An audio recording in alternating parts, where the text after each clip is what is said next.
අපි සාකච්ඡාවක් සිදු කළා. මූලික වශයෙන්ම ධර්ම කාරණා සමූහයක් අපි එතනදී කතා කළා. මම හිතනවා අපි පොඩ්ඩක් තව කාරණා ටිකක් කතා කරමු කියලා. විශේෂයෙන්ම දේශනාව අද ලෑස්ති කරලා තිබුණේ මම හිතන්නේ දෙකට. පස්සේ තමයි වෙනම හේතු ටිකක් නිසා උදේවරුෙත් අපි අමතර දෙයක් හැටියට කතා කරමු කියලා උදේවරුෙත් වෙනම දේශනයක් අපි ලෑස්ති කරගත්තේ.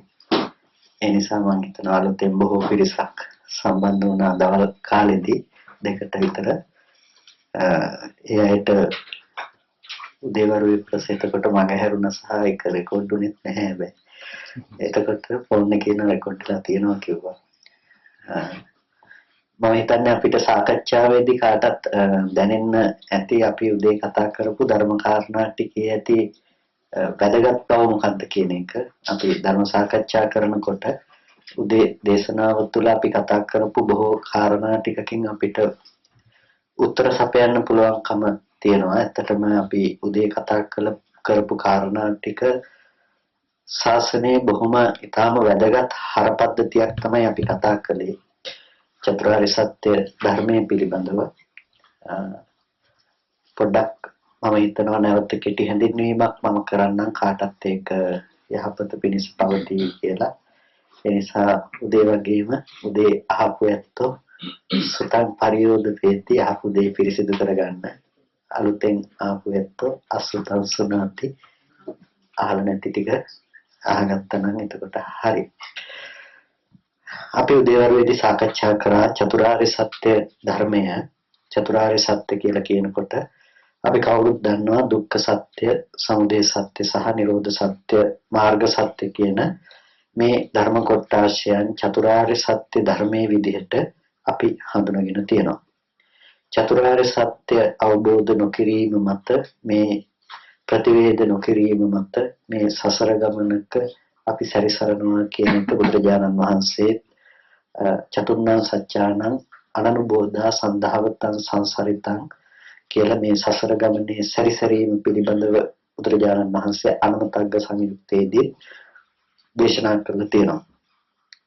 ඒ නිසා තමයි අපිට චතුරාර්ය සත්‍ය ධර්මයන් තුල පවත්නා ඥානය, චතුරාර්ය සත්‍ය ධර්මයන් පිළිබඳව අපි ඇති කරගන්න ප්‍රඥාව වැදගත් වෙන්නේ. චතුරාර්ය සත්‍ය කියලා කියනකොට අපි දුක පිළිබඳව කතා කළා, දුක්ඛ සත්‍ය පිළිබඳව. එතකොට එතනදී දුක කියන එක දුක්ඛ ආර්ය සත්‍යයෙන් වෙන වෙන ආකාරය අපි කතා කළා.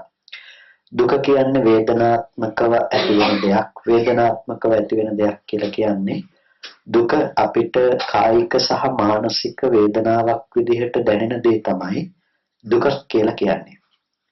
එතකොට දුක්ඛ සත්‍ය ගැන කතා කරන්නේ ඊට වඩා ගැඹුරු අර්ථයකින්. ඒක අපි නුවණින් තේරුම් ගත යුතු දෙයක්, නුවණින් සාක්ෂාත් කළ යුතු, පිරිසිදු දැක්ක යුතු දෙයක්. එතන දුක්ඛ සත්‍ය කියන එක පරිඤ්ඤය ධර්මයක්. එතකොට මොකද්ද මේ පිරිසිදු දැක්ක යුතු දේ? අපි කතා කළා හතර ආකාරයකින්. අපි ඉස්සෙල්ලා අදහස් කළා වගේම පීලනට්ඨෝ පීලනාර්ථේහි දුක්ඛ ලක්ෂණයක් තියෙනවා. එතනදී පීලනාර්ථේහි දුක්ඛ ලක්ෂණය කියලා අපි කිව්වේ සීපත් කළා වගේම මේ සාකච්ඡා වෙලාවේදී හේතු ධර්මයන්ගේ ඇති පිළීම. අපි ඒක නැවත වැඩිදුර විග්‍රහ කරන්න යන්නේ නැහැ. අපි සාකච්ඡාවේදී කතා කරපු නිසා. එතකොට ඒක මානසික පිළීම නෙමෙයි, හේතුන්ගේ ඇති පෙළෙන ස්වභාවය ගැනයි මේ කතා කරන්නේ.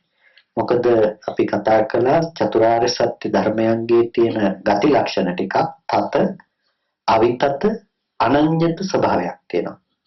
තත කියලා කියන්නේ ස්ථාවර ස්වභාවයක් තියෙනවා. අවිතත විපරීත නොවන, වෙනස් නොවන ස්වභාවයක්, වෙනස් නොවි පවතින ස්ථාවර ස්වභාවයක් තියෙන. ඒකට කිව්වා අපි අවිතත කියලා. එතකොට තත ස්වභාවයේ තියෙනවා, අවිතත ස්වභාවයේ තියෙනවා, අනඤ්‍යත වෙනස් ආකාරයකට ඒකපත් වෙන්නේ නැති බව තියෙනවා දුක්ඛ ස්වභාවය තුළ.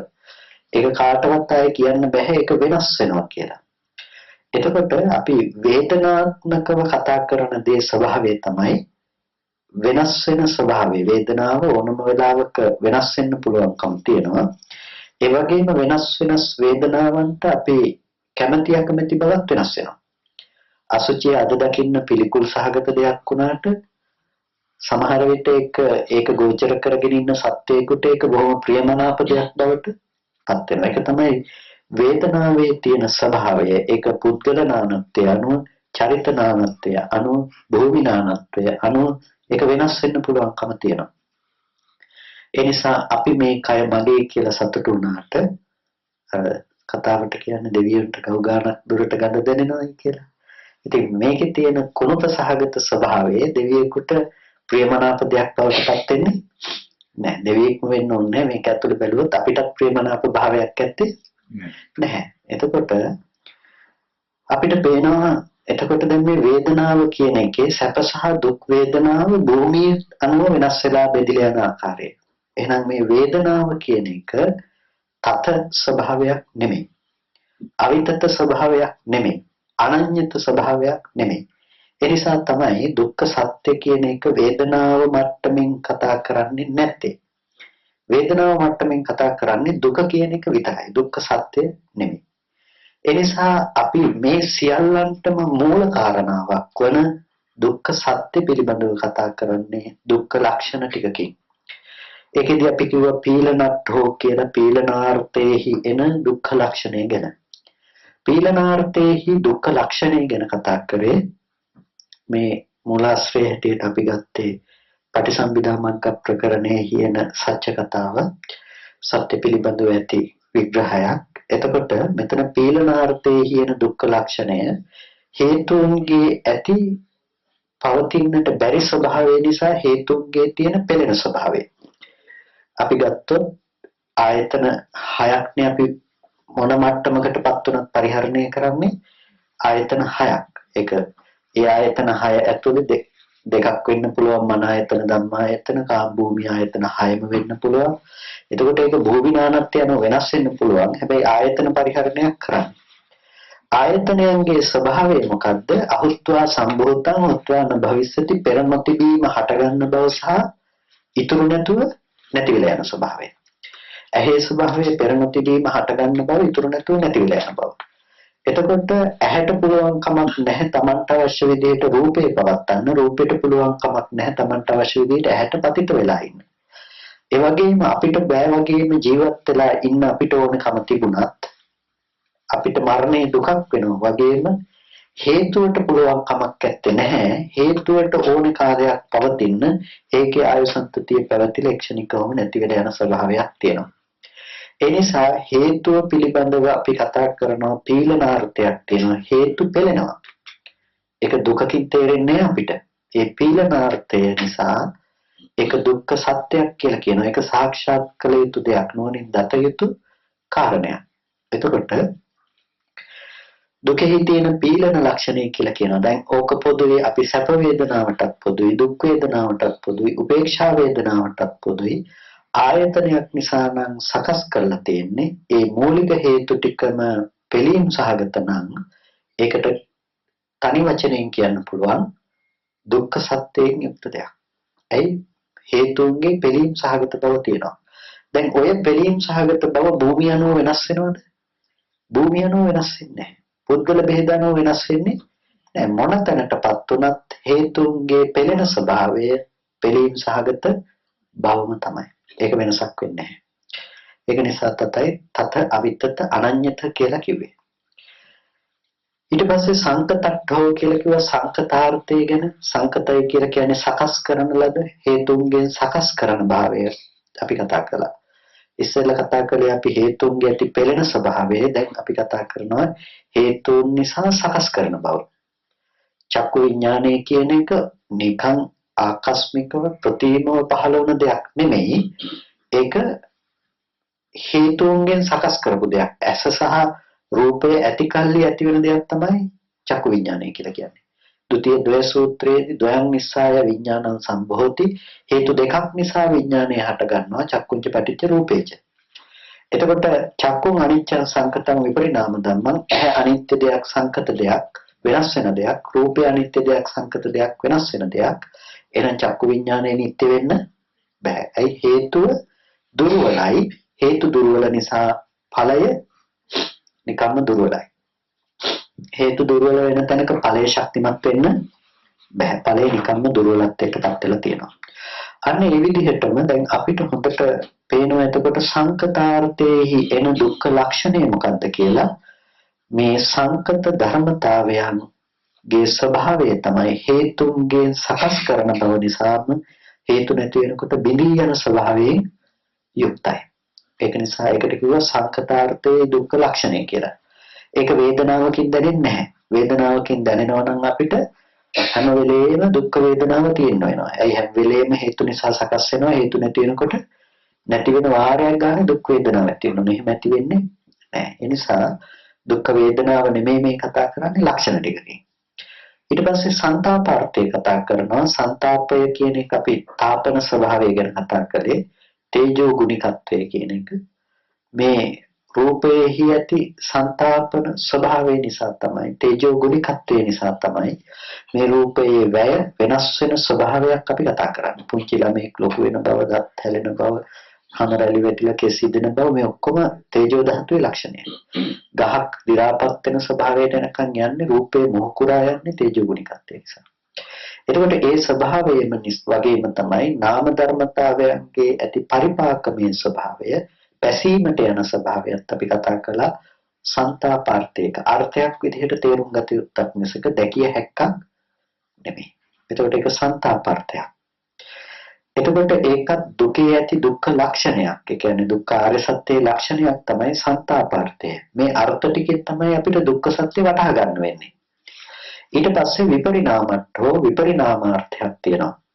විපරිණාමය කියනකොට විපරිණාමයේ ස්වභාවය තමයි වෙනස් බවට යෑම කියන එක. ඒ ධර්මයේ හටගෙන ඒ මොහොතේ ක්ෂණිකව ධර්මයන්ගේ මොහුකුරා යෑමක් විපරිණාමයක් තියෙනවා.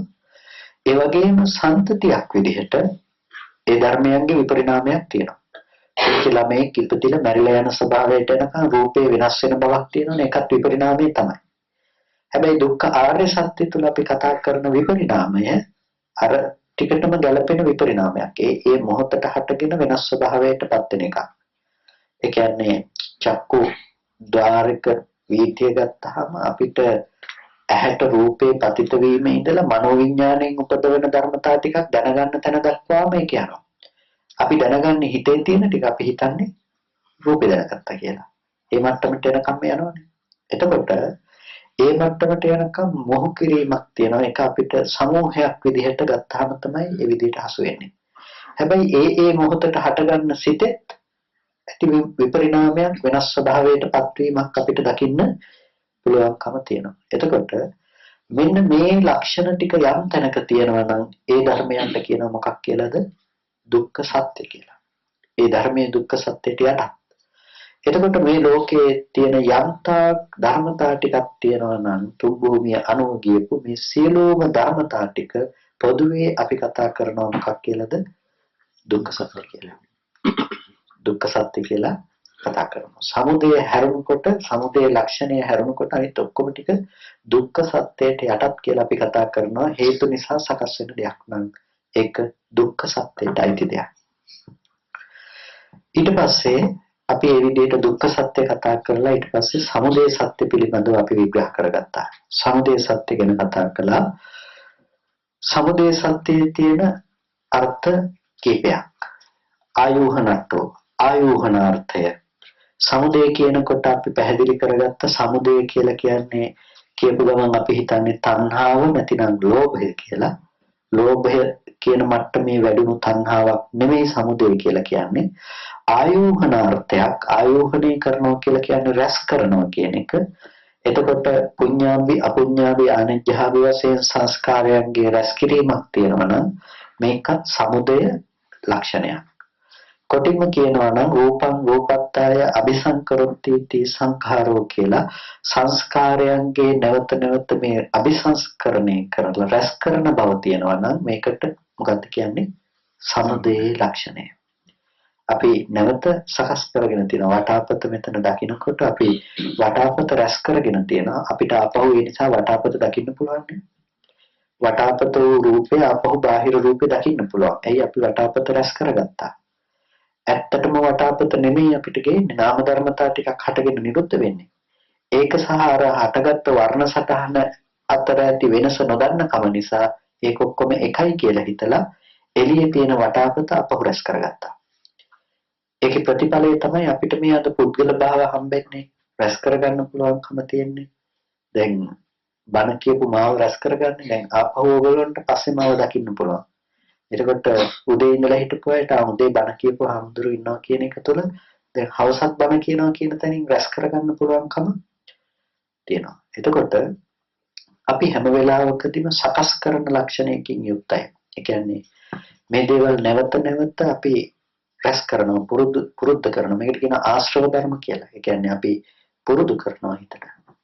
ආපහු අනාත්ම රූපයක් ඇහැට පතිත වෙන්නේ රූපය ආරම්භය හිතින් දැනගන්නේ හාමුදුරුවෝ කියන සංඥාවක්. එතකොට අපි හිතනවා දැනගන්න දේ සහ දකින්න දේ දෙකම එකයි කියලා. එතකොට මේ දෙකම එකයි කියලා හිතලා ආපහු මේ වෙලාවේ ආයෙත් රැස් කරනවා. එතකොට මොහොතක් ගන්න රැස් කරගන්න එක තියෙනවා.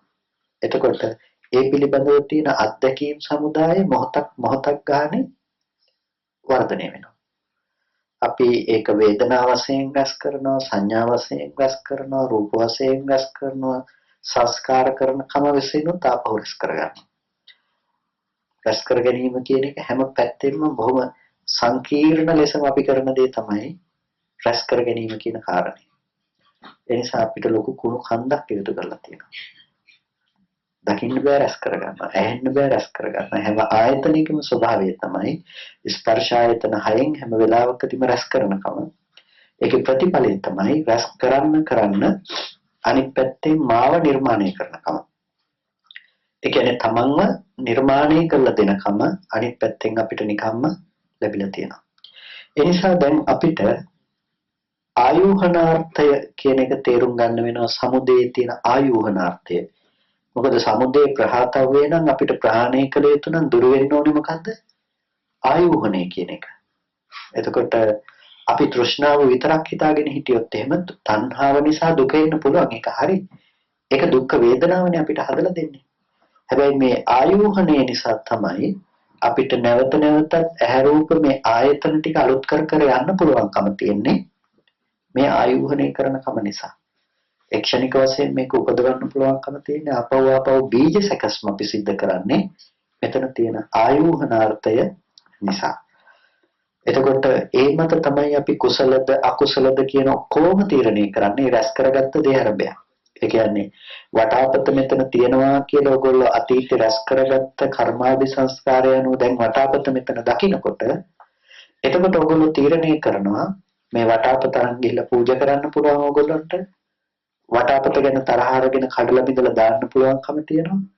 දැන් කුසලයේ අකුසලයේ දෙකම තීරණය වුණා මොකක් මතද? වටාපත එළිය හම්බෙන එක මත.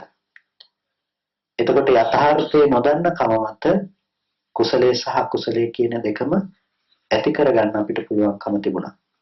ඒ නිසා තමයි අවිද්‍යාව මූලිකයි කියලා කියන්නේ. මේ දෙකටම මුල් වෙලා තියෙනවා මොකද්ද?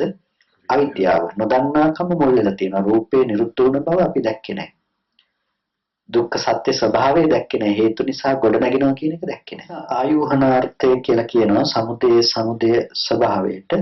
ඊට පස්සේ නිදානට්ඨෝ නිදානාර්ථයක් තියෙනවා. නිදානය කියලා කියනවා දෙයක් ඇති කරන හේතුවට දෙයක් ඇති කරන මූලයට කියනවා අපි නිදානාර්ථය කියලා. එතකොට වස්තු නිදානය කියලා කියන්නේ සූත්‍ර නිදාන කතාව කියලා අපි කියනවා. ඒක දේශනා කරන්න හේතුවට. එතකොට මේ නිදානය කියන කාරණාවේදී අපිට පේනවා මේ සමුදය කියන කාරණාව හැම වෙලාවකදීම දුකටත් දුක්ඛ සත්‍යයටත් නිදානයක් වෙනවා. ඒ කියන්නේ තණ්හාව කියන තැනින් අපිට දෙයකට යෙදුනොත් ඇලීම යෙදුනොත් චන්දරාගය යෙදුනොත් මොකද කරන්නේ? ඒ දේ වෙනස් වෙනකොට දුක හදලා දෙනවා. දරුවට ආදරය කරන්නේ අප්‍රමාණයකටද ආදරය කරන ප්‍රමාණයටද එහෙ රූපේ නැති වෙනකොට විපරිණාම වෙනකොට දුක එනවා අපිට. අඩු වුණොත් දුක අඩුයි වැඩි වුණොත් දුක වැඩි. ඒක තමයි ස්වභාවය. එතකොට ඒක දුකට හේතුවක් වන අර්ථයෙන්. හැබැයි ඒක ඇති කරලා තියෙන මොකක්ද? දුක් වේදනාව. ඒ තණ්හාව නිසා ඇති කරලා තියෙන දුක් වේදනාව. ඒ වගේම දුක්ඛ සත්‍ය කියන තැනට නිදානාර්ථයක් සපේනවා. අය රැස් කරගන්න කම තියෙනවා නම් රැස් කරගන්න කම නිසා නැවතත් ඒ රැස් කරගත්ත මට්ටමේ භවය සකස් කරන්න පුළුවන් විදිහට ආයතන ටික නැවත නැවත භවය අනුව සකසනවා කියන එක එතන සිද්ධ කරනවා. එතකොට කන්දානම් පාතු භාවෝ ආයතනානම් පටිලාභෝ ස්කන්ධයන්ගේ නැවත පහළ වීමක් ආයතනයන්ගේ නැවත ලැබීමක් තියෙනවා නම් මෙන්න මේ ක්‍රියාවලිය ආපහු සිද්ධ කරනවා. එතකොට අපිට පේනවා මේ හැම තැනකින්ම සිද්ධ කරලා තියෙන දේ තමයි අපිට නිදානයක් සපයලා තියෙනවා. මොකටද? දුක්ඛ සත්‍යයටත් නිදානේ සපයලා තියෙනවා. දුක්ඛ සත්‍ය කියන දෙයටත් හේතු භවයටපත් වෙලා තියෙනවා. නිදානාර්ථයක් මූල කාරණා ටික පසුබිම හදලා තියෙනවා. ඊට පස්සේ නිදානට්ඨෝ නිදානාර්ථයක් තියෙනවා. හේතුට්ඨෝ මෙතන සංයෝගට්ඨෝ සංයෝගාර්ථයක් තියෙනවා.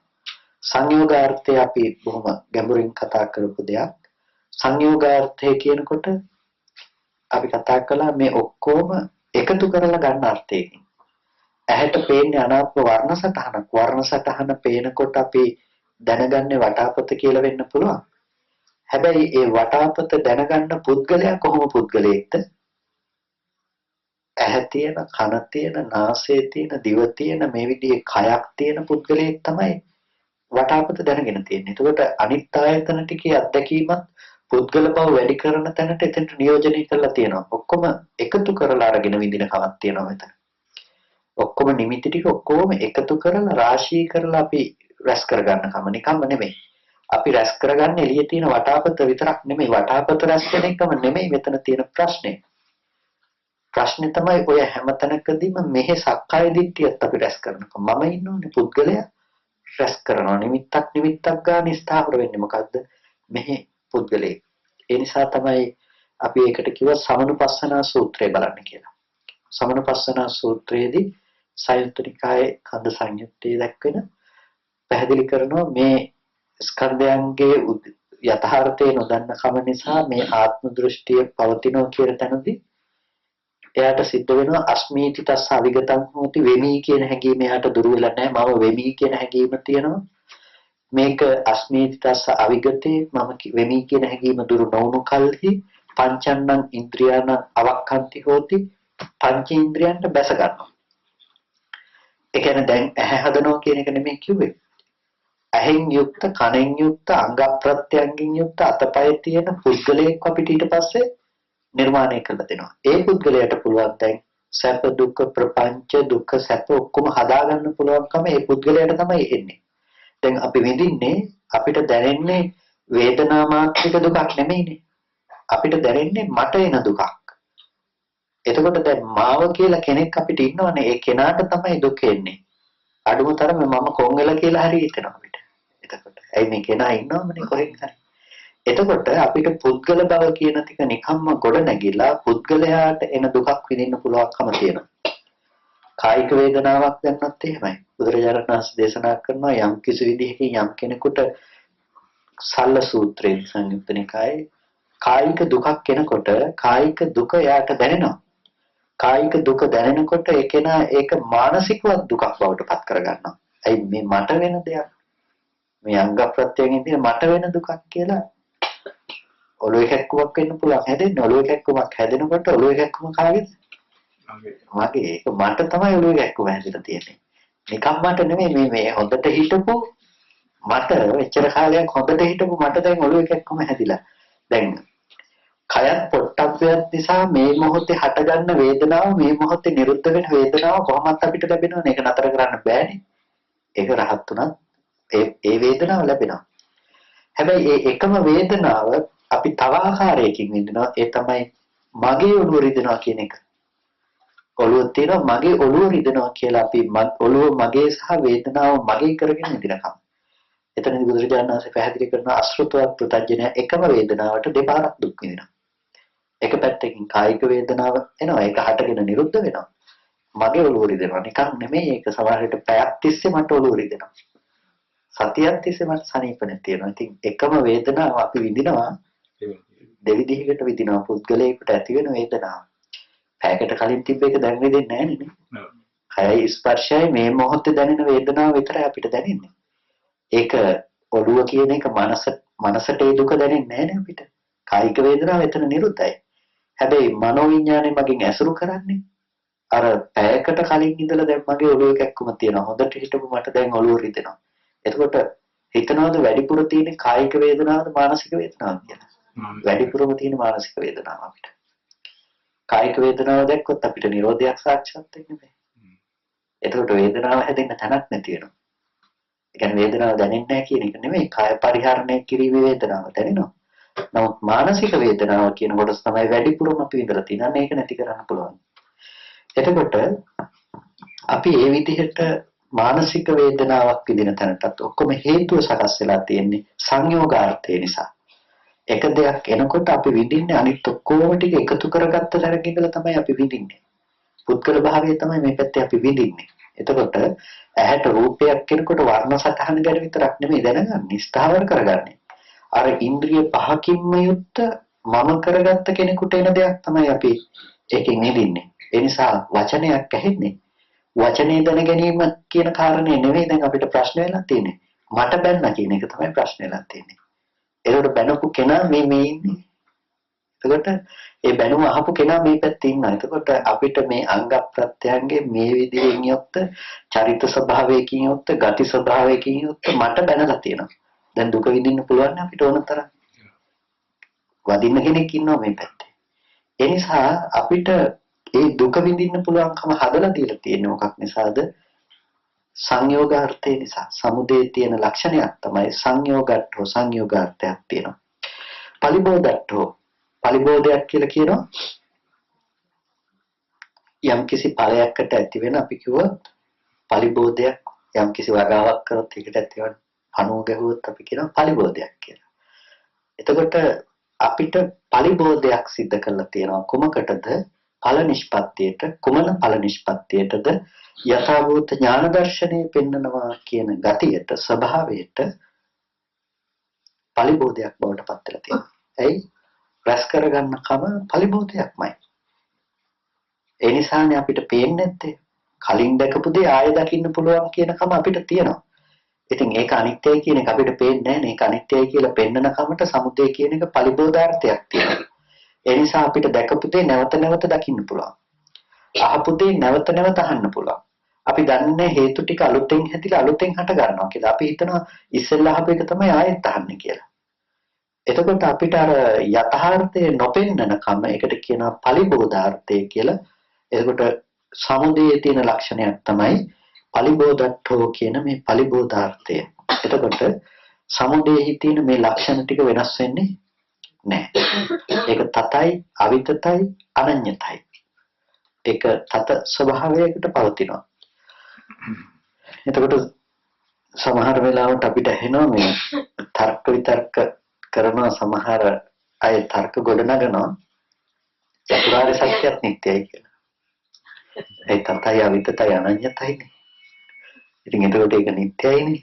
එහෙම වුණොත් මේ සියල්ල අනිත්‍යයි කියන්නේ මේ සියල්ල කියන එක නෙමෙයි කියලා මේ නිට්ටය දේවල් ලෝකේ තියෙනවා කියලා ගොඩනගනවා. එතකොට මේකෙන් කතා කරන්නේ ඒ කාරණාව නිට්ටය ලෙස පවතින වස්තුවක් හෝ සංඥාවක් හෝ දෙයක් පිළිබඳව නෙමෙයි මේ කතා කරන්නේ.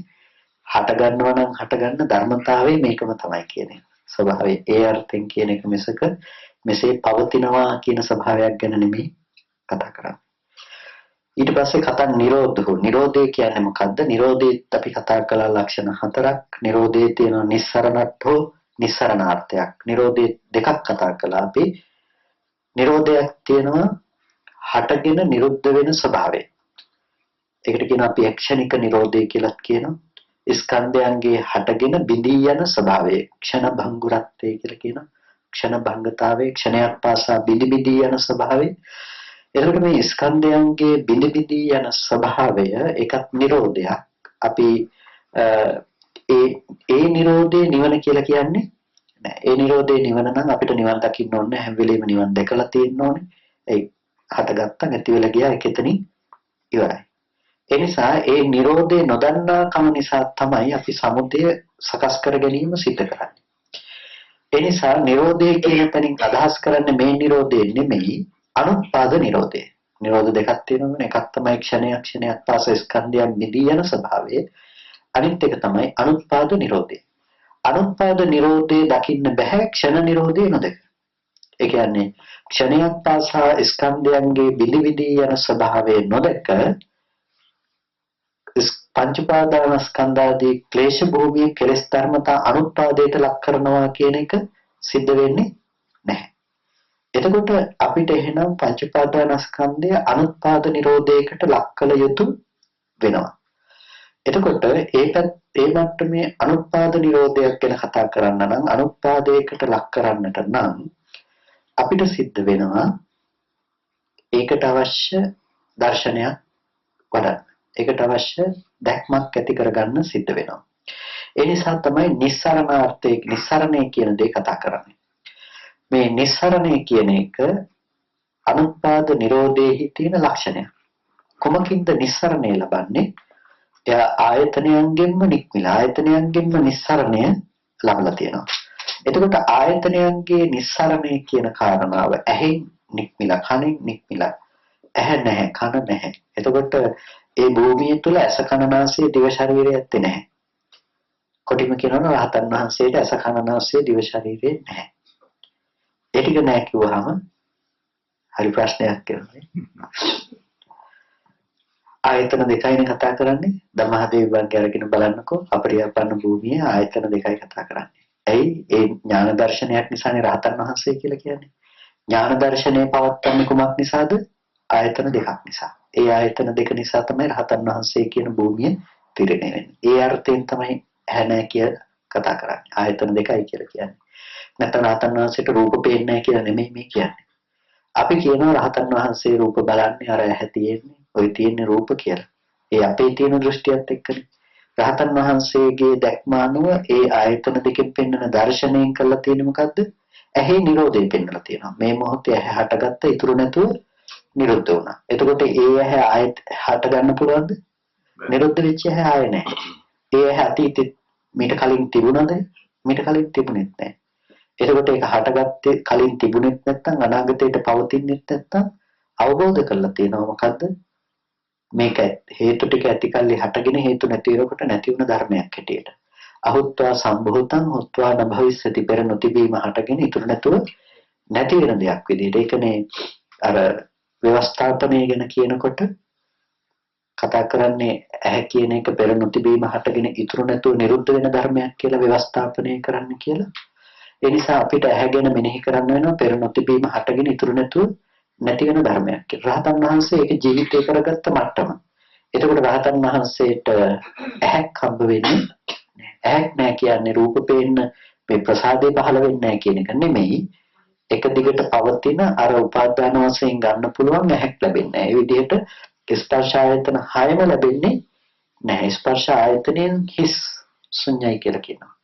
මොකද ඒ තුල පුද්ගල භාවයක් ගොඩනැගෙන්නේ හේතු ටික නැති නිසා. ඒ නිසා අපි කියනවා නිරෝධය කියන එක නිස්සරණට්ඨෝ කියලා. ඊට පස්සේ විවේකට්ඨෝ විවේකාර්ථයක් තියෙනවා.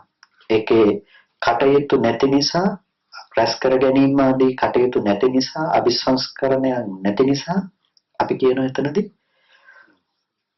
විවේකාර්ථයක් තියෙනවා. එතන විවේකට්ඨෝ කියලා කියනවා නිරෝධයේ ලක්ෂණයක් විදිහට. ඊට පස්සේ අසංකතට්ඨෝ ඒක සංකත ස්වභාවයක් නෑ, ඒක අසංකතාර්ථයක්. ඒ කියන්නේ හේතු නිසා සකස් කරන බවක් ඇත්තේ නැහැ. හේතු නිසා සකස් කරන්න පුළුවන් උපරිම සීමාව මොකද්ද? අරිහත් ඵල සිතට යනකම් හේතු නිසා සකස් කරන්න පුළුවන්කම තියෙනවා. ඒ නිසා මේ ස්කන්ධ ධර්මතා ටික ඔක්කොම කතා කරනවා සංකත ධර්ම හැටියට. එතකොට ඒ සංකත ධර්මතා ටික ස්කන්ධ ටික නිවන නෙමෙයි. අසංකතං ඛණ්ඩතෝ තපෙත්වා. නිවන කියන එක ස්කන්ධ වශයෙන් ගන්න එපා කියනවා. නිවන කියන එක ස්කන්ධ වශයෙන් නොගත යුතු දෙයක්. නිවන ස්කන්ධයකින් පනවන්න පුළුවන් දෙයක් නෙමෙයි. ඒක හේතුවකින් පනවන්න පුළුවන් දෙයක් නෙමෙයි. එතකොට ඒක අර අනුත්පාද ලක්ෂණය නිසා තමයි හේතුවකින් පනවන්න බැරි. අපි කිව්වා අබ ගහක් කැපුවාගේ සිද්ධියක්. අද අබ ගහක් අබ පැලයක් කැපුවාම තව අවුරුදු 10කින් හැදෙන අබ ගහේ අබ ගෙඩියකින් හැදෙන ගහ අනුත්පාදයට ගිහිල්ලානේ. අපිට ඒ හැදෙන අබ ගහේ අනුත්පාදයේ අද මෙතන හේතුවෙන් පෙන්වන්න බෑනේ. අපිට හේතු ටික පෙන්වන්න පුළුවන්කම තියෙන්නේ ගිහිල්ලා අබ ගහ කපන තැනට එනකන් හේතු ගැන කතා කරන්න පුළුවන්. මේ හේතුව නිසා අපි අබ ගහ මෙතනින් සිඳීම ගන්නට කතා කරන්න පුළුවන්. ඒක තමයි අපිට කතා කරන්න පුළුවන් එකම සීමාව. එතනින් එහාට කතා කරන්න අපිට දැනුමක් නැහැ. එතනින් එහාට කතා කරන එක අපිට දැනුමක් නැහැ. ඒක අපිට අනුත්පාදේ කියලා කියනවා. නොහට ගන්න බවට ගියපු දෙයක් කියලා. ඒක නිසා ඒකට අපිට අපි කිව්ව අසංකතත්වෝ කියලා අසංකතාර්ථයක් තියෙනවා. නිවන කියන තැන, නිරෝධය කියන තැන අසංකතාර්ථයක් තියෙනවා. ඊට පස්සේ අමතට්ඨෝ කියලා කිව්ව අමෘත අර්ථය. ඒ කියන්නේ අමෘතය කියලා කියනවා. අපි අමෘතය ගැන අහලා තියෙනවා දිව්‍ය ලෝකේ තියෙන අමෘතය නැමැති පානය ගැන. ඊට පස්සේ අමෘතය බිව්වොත් මැරෙන්නේ නැහැ කියලා. මේ කතා කරන අමතාර්ථය කතා කරන්නේ මරණය නැති මෘත්‍යු සංඛ්‍යාත මරණය නැති බැවින් අමත කියලා කියනවා නිවනට. මරණය නැති බැවින් අමතයි කියලා කියනවා. එතකොට ඇයි මරණය නැත්තේ? මරණය තියෙන්නේ ජීවත් වෙන්නේ ඇති කාලෙක ජීවත් වන්නෙකුත් නැත්නම් හේතුඵල ධර්මයක් නම් ලැබෙන්නේ. හේතු නිසා හටගෙන හේතු නැති වෙනකොට නැති වෙලා යන ධර්මයක් නම් එහෙනම් අපිට මරණයක් එතන තියෙන්න පුළුවන් කමක් නැත්තේ නැහැ. අපිට පේන්නේ හේතු ඇති කල්ලි හටගත්ත දෙයක් හේතු නැති වෙනකොට නැති වෙලා ගියපු දෙයක්. එතකොට මැරෙන්න කෙනෙක් ඉඳලා නැහැ. ඒ නිසා අපි අමතට්ඨෝ කියලා කියනවා අනුපාත සංඛ්‍යාත නිරෝධයට ඕනේ. මාර්ග සත්‍ය ගැන කතා කළා ලක්ෂණ ටිකකින්. ලෝකේ මාර්ග තියෙනවා විවිධ මාර්ග. ප්‍රථම ධ්‍යාන උපදව ගන්න, ဒုတိ ය ධ්‍යාන, තෘතිය ධ්‍යාන ආදී උපදව ගන්න මාර්ග තියෙනවා. ඒ ඔක්කොම මාර්ග වන්න පුළුවන්. නමුත් මාර්ග සත්‍යයි කියන්නේ නැහැ. මේ ශාසනයේ මාර්ග සත්‍ය ලෙස කතා කරන්නට පුළුවන් ආර්ය දර්ශනයක් තියෙනවා. අපි සාමාන්‍ය විදිහට කතා කළොත් නම් සෝවාන් සකදාගාමි අනාගාමි අරිහත් කියන මාර්ග සිත් ටික අපිට කතා කරන්න පුළුවන් මාර්ගයේ සත්‍ය හැටියට. එතකොට එතනදී අපි කතා කරන මාර්ගයේ තියෙන ලක්ෂණ ටික තමයි නියානට්ඨෝ. ඒක නිර්වාණයට පමුණවන ස්වභාවයකින් යුක්තයි මාර්ගය කියන එක. හේතුට්ඨෝ නිවන සඳහා හේතු වෙන අර්ථයෙන් යුක්තයි. දර්ශනට්ඨෝ දර්ශනාර්ථයක් සිද්ධ කරනවා එක. ඒ කියන්නේ නිවන සඳහා අවශ්‍ය දර්ශන කෘත්‍ය සිද්ධ කරනවා පෙන්නනවා කියන එක අපිට සාමාන්‍යයෙන් තියෙන්නේ සම්මා දිට්ඨිය කියන එක විවිධාකාරයෙන් යෙදෙනවා. දැන් ප්‍රථම ධ්‍යානයේ උපදින කොටත් කෙනෙකුට සම්මා දිට්ඨිය යෙදෙනවා. කම්මස්සගත ආදී සම්මා දිට්ඨිය ඇති වෙනවා. හැබැයි මේ සම්මා දිට්ඨිය ඇති වුණාට එතන කරලා තියෙන්නේ නිවන් දකින්නට අවශ්‍ය දර්ශනාර්ථය නෙමෙයි. එකෙන් කරලා තියෙන්නේ ලෞකික දර්ශනයක් ඇති කිරීම. හැබැයි මෙතන දර්ශනාර්ථය කියලා මෙතන කතා කරන්නේ ලෝකෝත්තර සම්මාදිට්ඨි මට්ටමින් අනිත්‍ය දුක්ඛ අනාත්ම ආදී ත්‍රිලක්ෂණ දර්ශනය දැකීම ගැනයි මේ කතා කරන්නේ. එතකොට දර්ශනාර්ථයක් තියෙනවා. ආධිපතියට්ඨෝ අධිපති අර්ථයක් තියෙනවා. ඒ හැම සිතකම අධිපති භාවය සිද්ධ කරන්නේ වෙන දෙයක් නෙමෙයි මාර්ග අංග ටික. ඒ කියන්නේ සමාධිය උපදවනකොට ඒ සිතේ අධිපතිභාවය සිද්ධ කරන්නේ සම්මා දිට්ඨිය ප්‍රදාන කරගත්ත මාර්ගාංග ටික. දැන් ප්‍රථම ධ්‍යානයේදී අපි ගන්න ප්‍රථම ධ්‍යානයට අදාළ ලක්ෂණ ටික පමණයි එතන කාරණා ටික සිද්ධ කරන්නේ. හැබැයි මෙතනදී විතක්ක ਵਿਚාර පීති සුඛ ඒකග්ගතා ටික වගේම එතන එහාට ගිහිල්ලා එයාට මාර්ගාංග ටිකත් අධිපති අර්ථය සිද්ධ කරලා තියෙනවා එතනට සෝවාන් මාර්ගසිත උපදවන්න. එතකොට එතන ආධිපතියට්ඨෝ කියන අධිපති අර්ථය තියෙනවා. එතකොට මෙන්න මේ විදිහට මාර්ගය සහ මාර්ග සත්‍ය. දැන් අපි කතා කළා කාරණා කිහිපයක් දුක සහ දුක්ඛ සත්‍ය, සමුදය සහ සමුදය සත්‍ය, නිරෝධය සහ නිරෝධ සත්‍ය, මාර්ගය සහ මාර්ග සත්‍ය කියලා කාරණා 8ක්. එතකොට මෙන්න මේ කාරණා 8 අපි ගන්නවා මේ ශාසනයේ විතරක්ම විග්‍රහ කරන්නට පුළුවන් දේ හැටියට දුක්ඛ සත්‍ය, සමුදය සත්‍ය, නිරෝධ සත්‍ය, මාර්ග සත්‍ය කියන චතුරාර්ය සත්‍ය දර්ශනය මේ ශාසනයෙන් පරිබාහිරව නැහැ. මේ ශාසනය තුල විතරමයි අපිට කතා කරන්න, සාකච්ඡා කරන්න පුළුවන්කම තියෙන්නේ කියලා අපි දන්නවා. එතකොට අපි කිව්වා සත්‍ය කතා අපි කතා කරනකොට මේක පරයයන් ගොඩාක් තියෙනවා, තව විග්‍රහ ගොඩාක් තියෙනවා.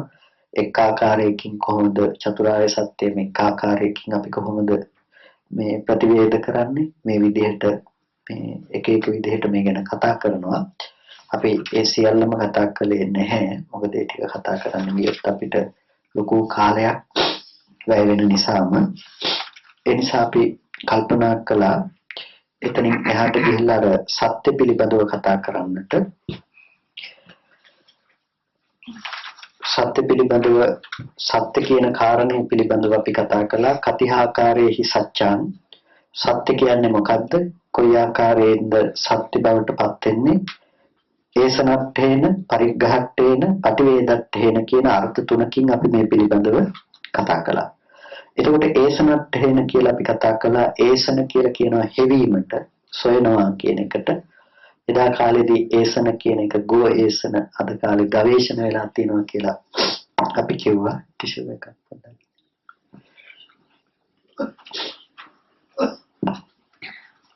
එතකොට ඒසනේ කියන එක හොයනවා කියන අර්ථයේ යෙදෙන පදයක්. එතකොට මේ ඒසනේ නැතිනම් කුමක්ද හොයන්නේ කියන කාරණය තමයි වැදගත් වෙන්නේ. මෙතන හොයන්නේ විවිධ දේවල් නෙමෙයි. ජරා මරණය කුමක් නිදාන කොට ඇද්ද? ජරා මරණ කිං නිදානං? ජරා මරණ කුමක් නිදාන කොට ඇද්ද? කිං සමුදයං කුමක් සමුදය කොට ඇද්ද? කිං ජාතිකං කුමක් ජාති කොට ඇද්ද? කිං පබවං කුමක් ප්‍රභවස්ථාන කොට තියනවාද කියලා මේ විදිහට හොයන ලක්ෂණයට කියනවා ඒසනට්ඨෝ කියලා. එතකොට දැන් චතුරාර්ය සත්‍ය ධර්මයේ තමයි ඒසනාර්ථයේ තිබුණේ, හොයනකම අපි කතා කළේ මෙතනදී. එතකොට මෙතනදී ජරා මරණය පිළිබඳව අපි හොයනවා. ජරා මරණය පිළිබඳ ඒසනාර්ථයක් තියෙනවා. එතකොට ජරා මරණය පිළිබඳව හොයනකොට අපි දකිනවා ජරා මරණය කියන එක ಜಾති නිදාන. ಜಾති නිදාන කරගෙන තියෙනවා. ಜಾති සමුදයන්, ಜಾතිය සමුදයස්ථාන කරගෙන තියෙනවා. ಜಾති ජාතිකං, ಜಾතිය ස්වභාව කොට, ಜಾතිය ಜಾති කොට පවතිනවා. ಜಾති ප්‍රභව, ಜಾතිය ප්‍රභවස්ථාන කරගෙන තමයි ජරා මරණය තියෙන්නේ. ಜಾතිය නැත්තම් ජරා මරණයක් නැහැ. ඉපදීමක් නැත්තම්, හට ගැනීමක් නැත්තම් ජරා මරණය කියන එක නැහැ. එතකොට ඒක පුද්ගලයෙක් වෙන්න පුළුවන්, ඒක ධර්මතාවයක වෙන්න පුළුවන්.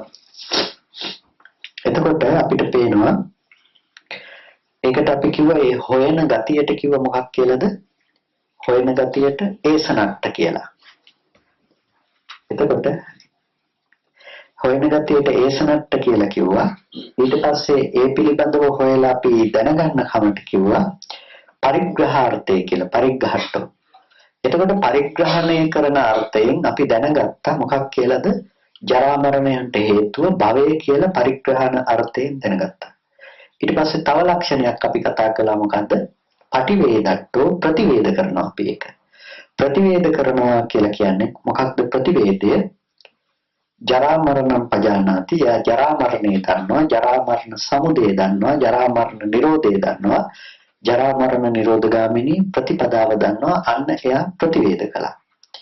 එයා හෙව්වේ මොකද්ද? ජරා මරණය ගැන. එතකොට එයා තේරුම් ගත්ත ජරා මරණේ ජාතිය නිසා හටගත්ත කියලා. ඒක තේරුම් ගන්නකොට එයා අවබෝධයක් කළා. මොකද්ද අවබෝධය? එයා ජරා මරණය දැනගත්ත, ජරා මරණ සමුදය දැනගත්ත, ජරා මරණ නිරෝධය දැනගත්ත, ජරා මරණ නිරෝධගාමිනී ප්‍රතිපදාව දැනගත්ත. ජරා මරණය මොකද්ද? ඒ සත්‍යයන්ගේ හට ගැනීමක්, වයසට යෑමක්, නැතිවීමක් තියෙනවා නම් ඒක ජරා මරණ කියනවා.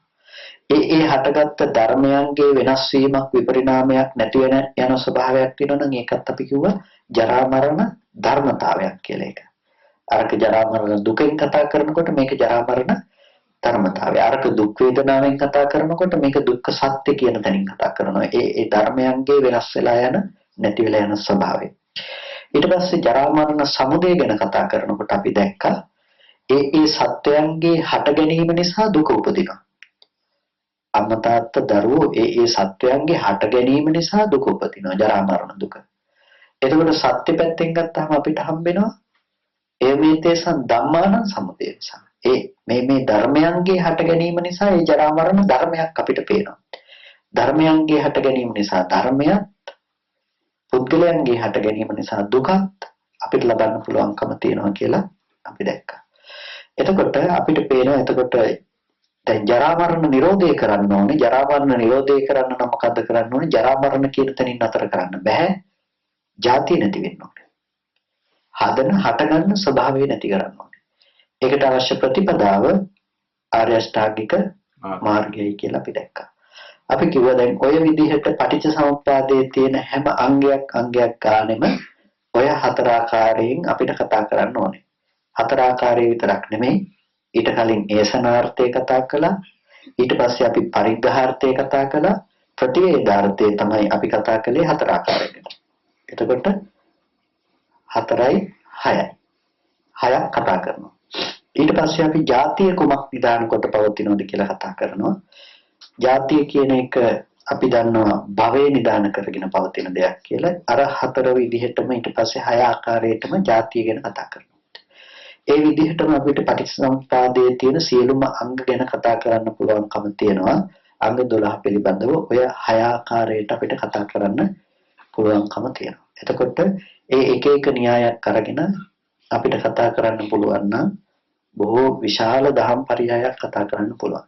ඒ ජරා මරණ ජාතිය භවය ඊට පස්සේ උපාදානය තණ්හාව වේදනාව විඥානය මේකින් එකට අපිට කතා කරන්න පුළුවන් නම් මහා විශාල දහම් පරයයන් ගොඩාක් අපිට කතා කරන්න වෙනවා. හැබැයි සෑහෙන දවසක් කතා කරන්න වෙනවා. එතකොට දැන් පටිච්චසමුප්පාදයේ ලෝකයේ ඇති න්‍යායාත්මකව ඇති විශාලත්වයේ පිළිබඳව කාටත් තේරුම් ගන්න පුළුවන්. මම කලින් කිව්වා වගේ පටිච්චසමුප්පාදයේ පළවෙනි අකුසල් සිත විතරක් න්‍යාය 144 ආකාරයකට බෙදලා පෙන්නනවා. ඒ 144 ආකාරයේ යෙදෙන ඒ අංගයන් මේ විදිහට බෙදලා කතා කරන්න පුළුවන්කම තියෙනවා. එතකොට ඒ න්‍යාය වර්ණගිල යන ආකාරය හිතා ගන්න පුළුවන් මොනතරම් ගැඹුරු මොනතරම් අර්ථ වෙනස් වෙනවද කියලා. ඔය ඔක්කොම එක නෙමෙයිනේ. ඔය ඔක්කොම විවිධ අර්ථ විවිධ දේවල් ප්‍රකාශ කරන එකක්. එතකොට ඒ අර්ථය මතු කරගන්නට නම් මොනතරම් නුවණක් තියෙන්න අවශ්‍යද? අපිට කියලා තේරෙන්නේ නැතිකොට බුදුරජාණන් වහන්සේ තමන් වහන්සේම අවබෝධ කළා කියලා කියනකොට ස්වයංභූත ඥානය ඒ ප්‍රඥාව මොනතරම් විශිෂ්ට මොනතරම් මහා ශ්‍රේෂ්ඨ ප්‍රඥාවක් වෙන්න ඕනේද? එතකොට මේ ලෝකය පිළිබඳව අවබෝධ කරපු ආකාරය එනිසාම තමයි සම්මා සම්බුදුරජාණන් වහන්සේ නමකගේ ප්‍රඥාව අසම සමයි කියලා කියන්නේ. හිතා ගන්න බෑනේ. අපිට මේ න්‍යාය හිතා ගන්න බැරි වෙනකොට මේ එක ක්‍රමවේදයක් විතරනේ. එතකොට මේ සියල්ල අවබෝධ කරගත්ත බුදුරජාණන් වහන්සේගේ ප්‍රඥාව මහා සාගරයක් වගේනේ. අපිට නිකන් සාගරයට වැටුණු මැස්සෙක් වගේ අපිට තේරෙනවා ඒ ಗುಣ ගැන මෙහි කරනකොට. ඒ නිසා තමයි ධර්මයේ දකින්න බුදුරජාණන් වහන්සේ ගැන ඇති වෙන ප්‍රසාදය කෙනෙකුට වැඩි වෙනවා. ඒ මේ මෙච්චර ගැඹුරු දර්ශනයක් මෙච්චර ගැඹුරු දහමක් ප්‍රත්‍යක්ෂ කරලා අවබෝධ කළා කියන එකත් එක්ක.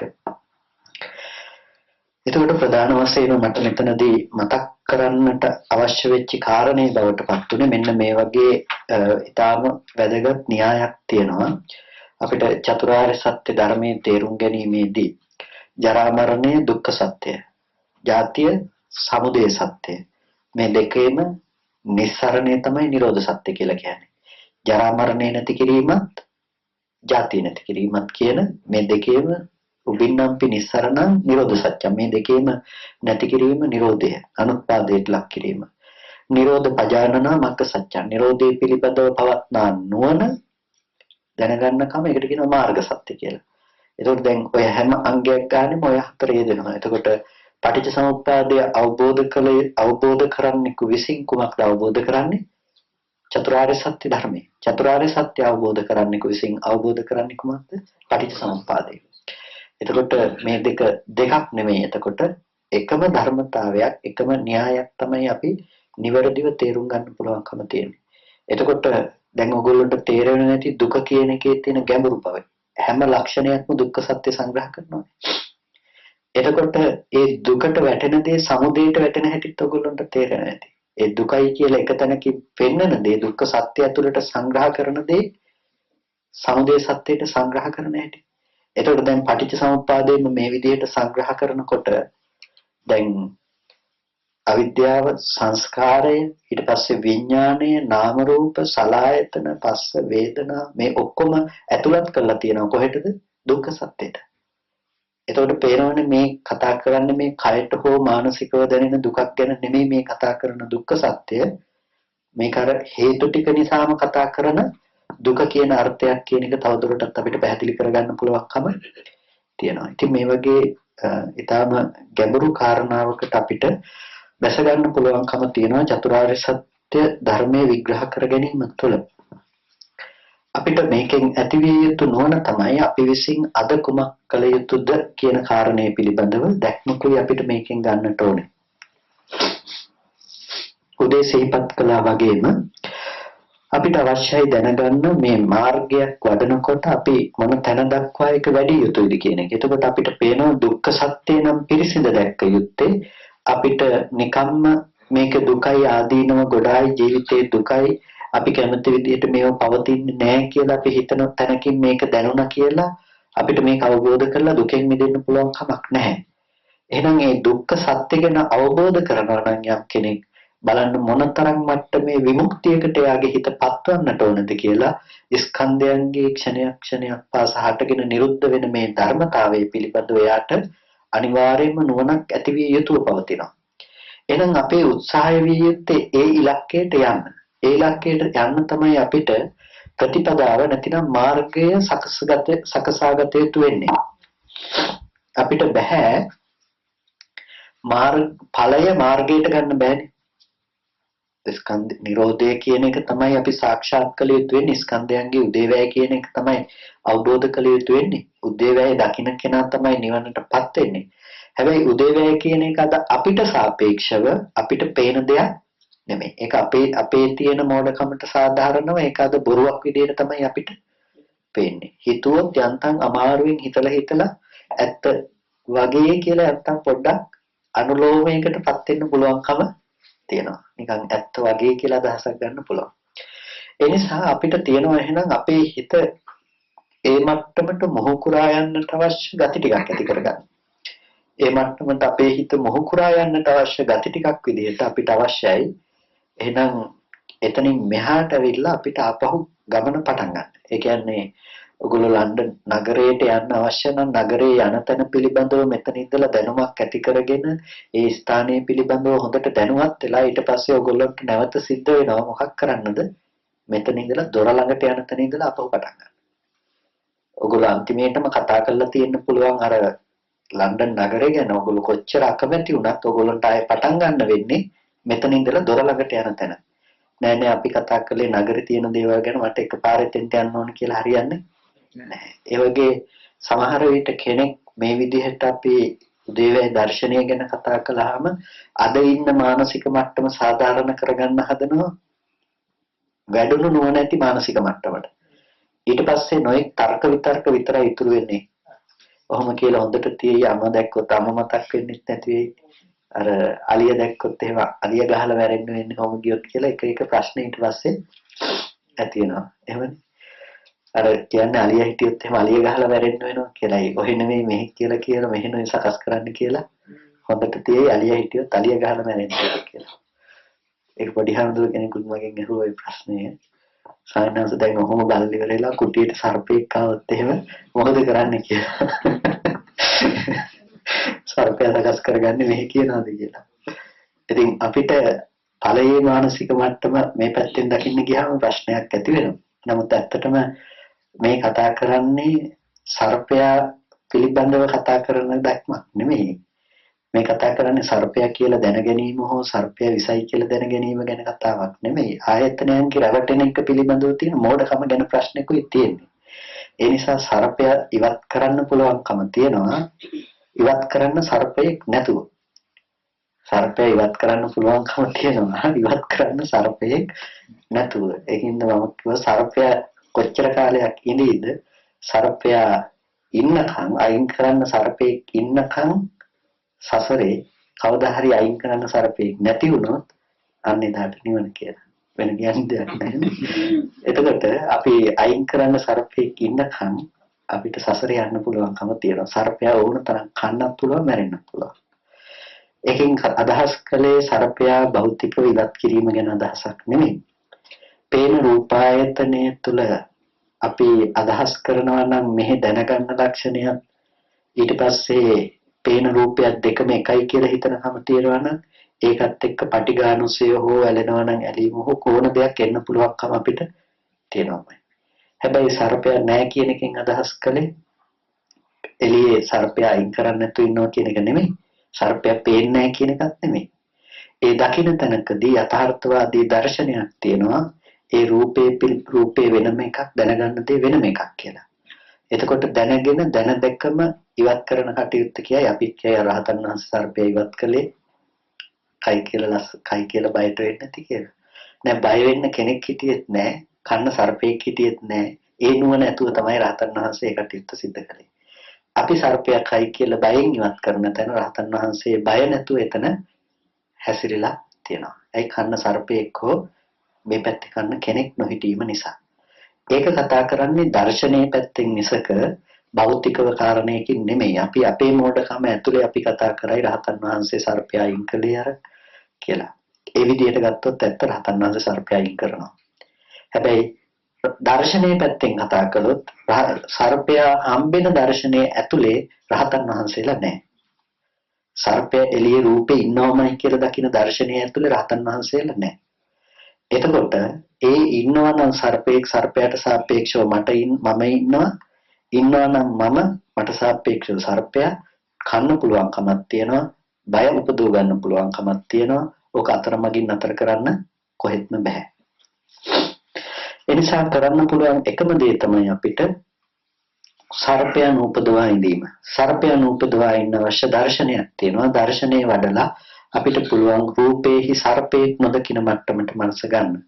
ඒකෙන් කියන්නේ සම්මුතිය තුළ ඇති සම්මුති ඥානයක් නැති වෙලා ගිහිල්ලා මොකක්වත්ම මතක් නොවන රෝගියෙක් බවට පත් වුණා කියන එක නෙමෙයි. දැනගන්න දේ බවටත් නොවනයි, දකින දේ මාත්‍රෙන් ඉවරයි කියන එක බවටත් නොවනයි. ඒ නිසා ලෝකයා රැවටිලා කරන දේ රහතන් වහන්සේ නොරැවටි සිද්ධ කරනවා.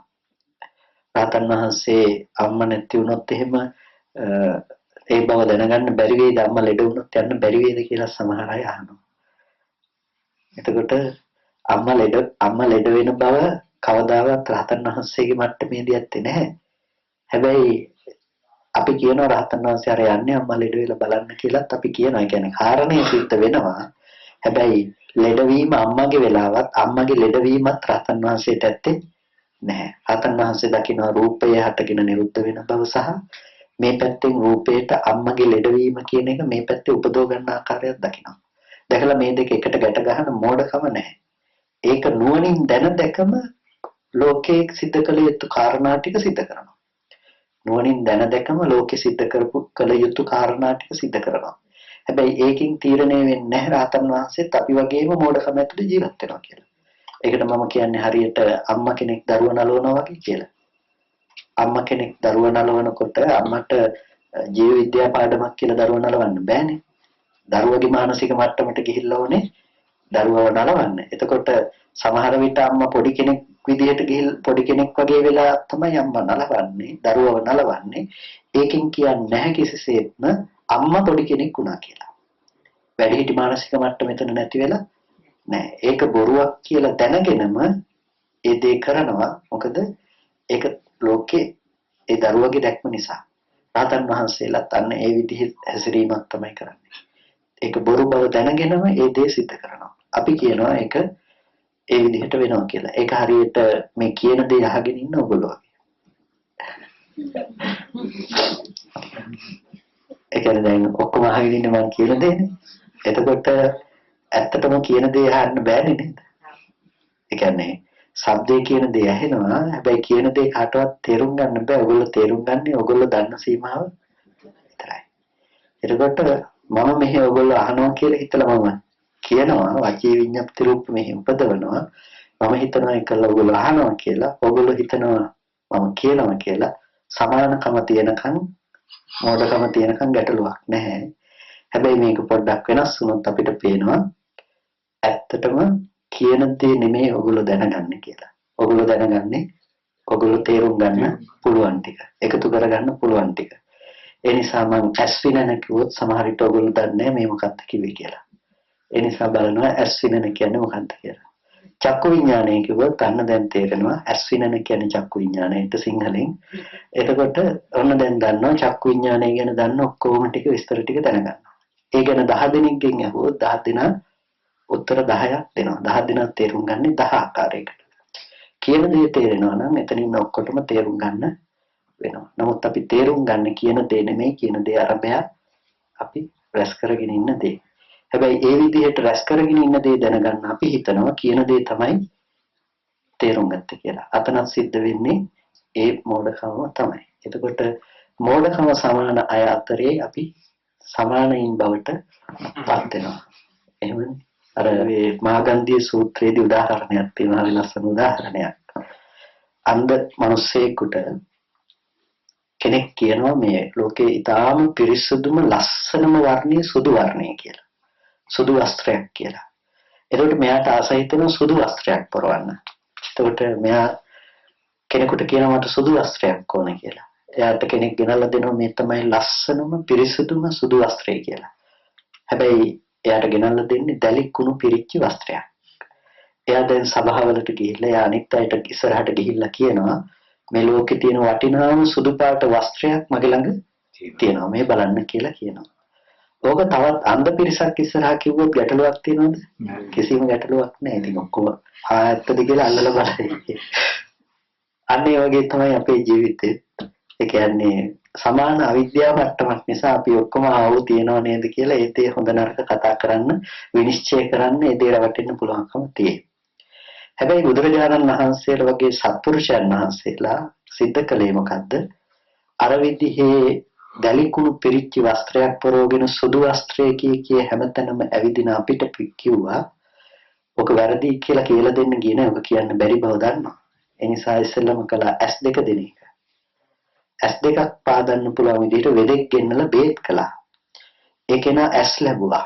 S ලැබනකොට ඒකේනා දකින්න වස්ත්‍රයේ දිහා බලනකොට දැලිකුණු පිරිච්ච වස්ත්‍රයක්. එයා දකින්න සුදු පාට කියන්නේ මොකද්ද? මේ පාට මොකද්ද කියලා. දැන් මොකද වෙන්නේ? තවදුරටත් සුදු පාට කියන්නේ නැහැ. ඒකට මෙච්චර කල් සුදු වස්ත්‍රය කියලා ගෙනල්ලා දීපු කෙනෙක් හිටියනම් ඒ කෙනා ගැන මොකද හිතෙන්නේ? හොඳක් හිතෙනවද? නෑ. නරක සිතක් තමයි වෛරී චේතනාවක් තමයි පහළ වෙන්නේ. ගහන්න පුළුවන් නම් ගහනවා කියලා. එතකොට දැන් එයා තවදුරටත් රැවටෙන කෙනෙක් බවට පත් වෙන්නේ නෑ. එතකොට දැන් එයාට අර සභාවලට ගිහිල්ලා උජාරුවෙන් කිව්වනම් මගේ ළඟ මේ සුදුම වස්ත්‍රය තියෙනවා කියලා ආඩම්බරෙන් කතා කරා නම් ඒව ගැන මොනව හිතේද? එයාට ලැජ්ජාවක් ඇති වෙයි. ඒ ගැන පිළිකුලක් ඇති වෙයි. මතක් වෙන වාරයක් ගානේ යාට ඒක පිළිකුලක් ලැජ්ජා සාගත බවක් තියෙයි.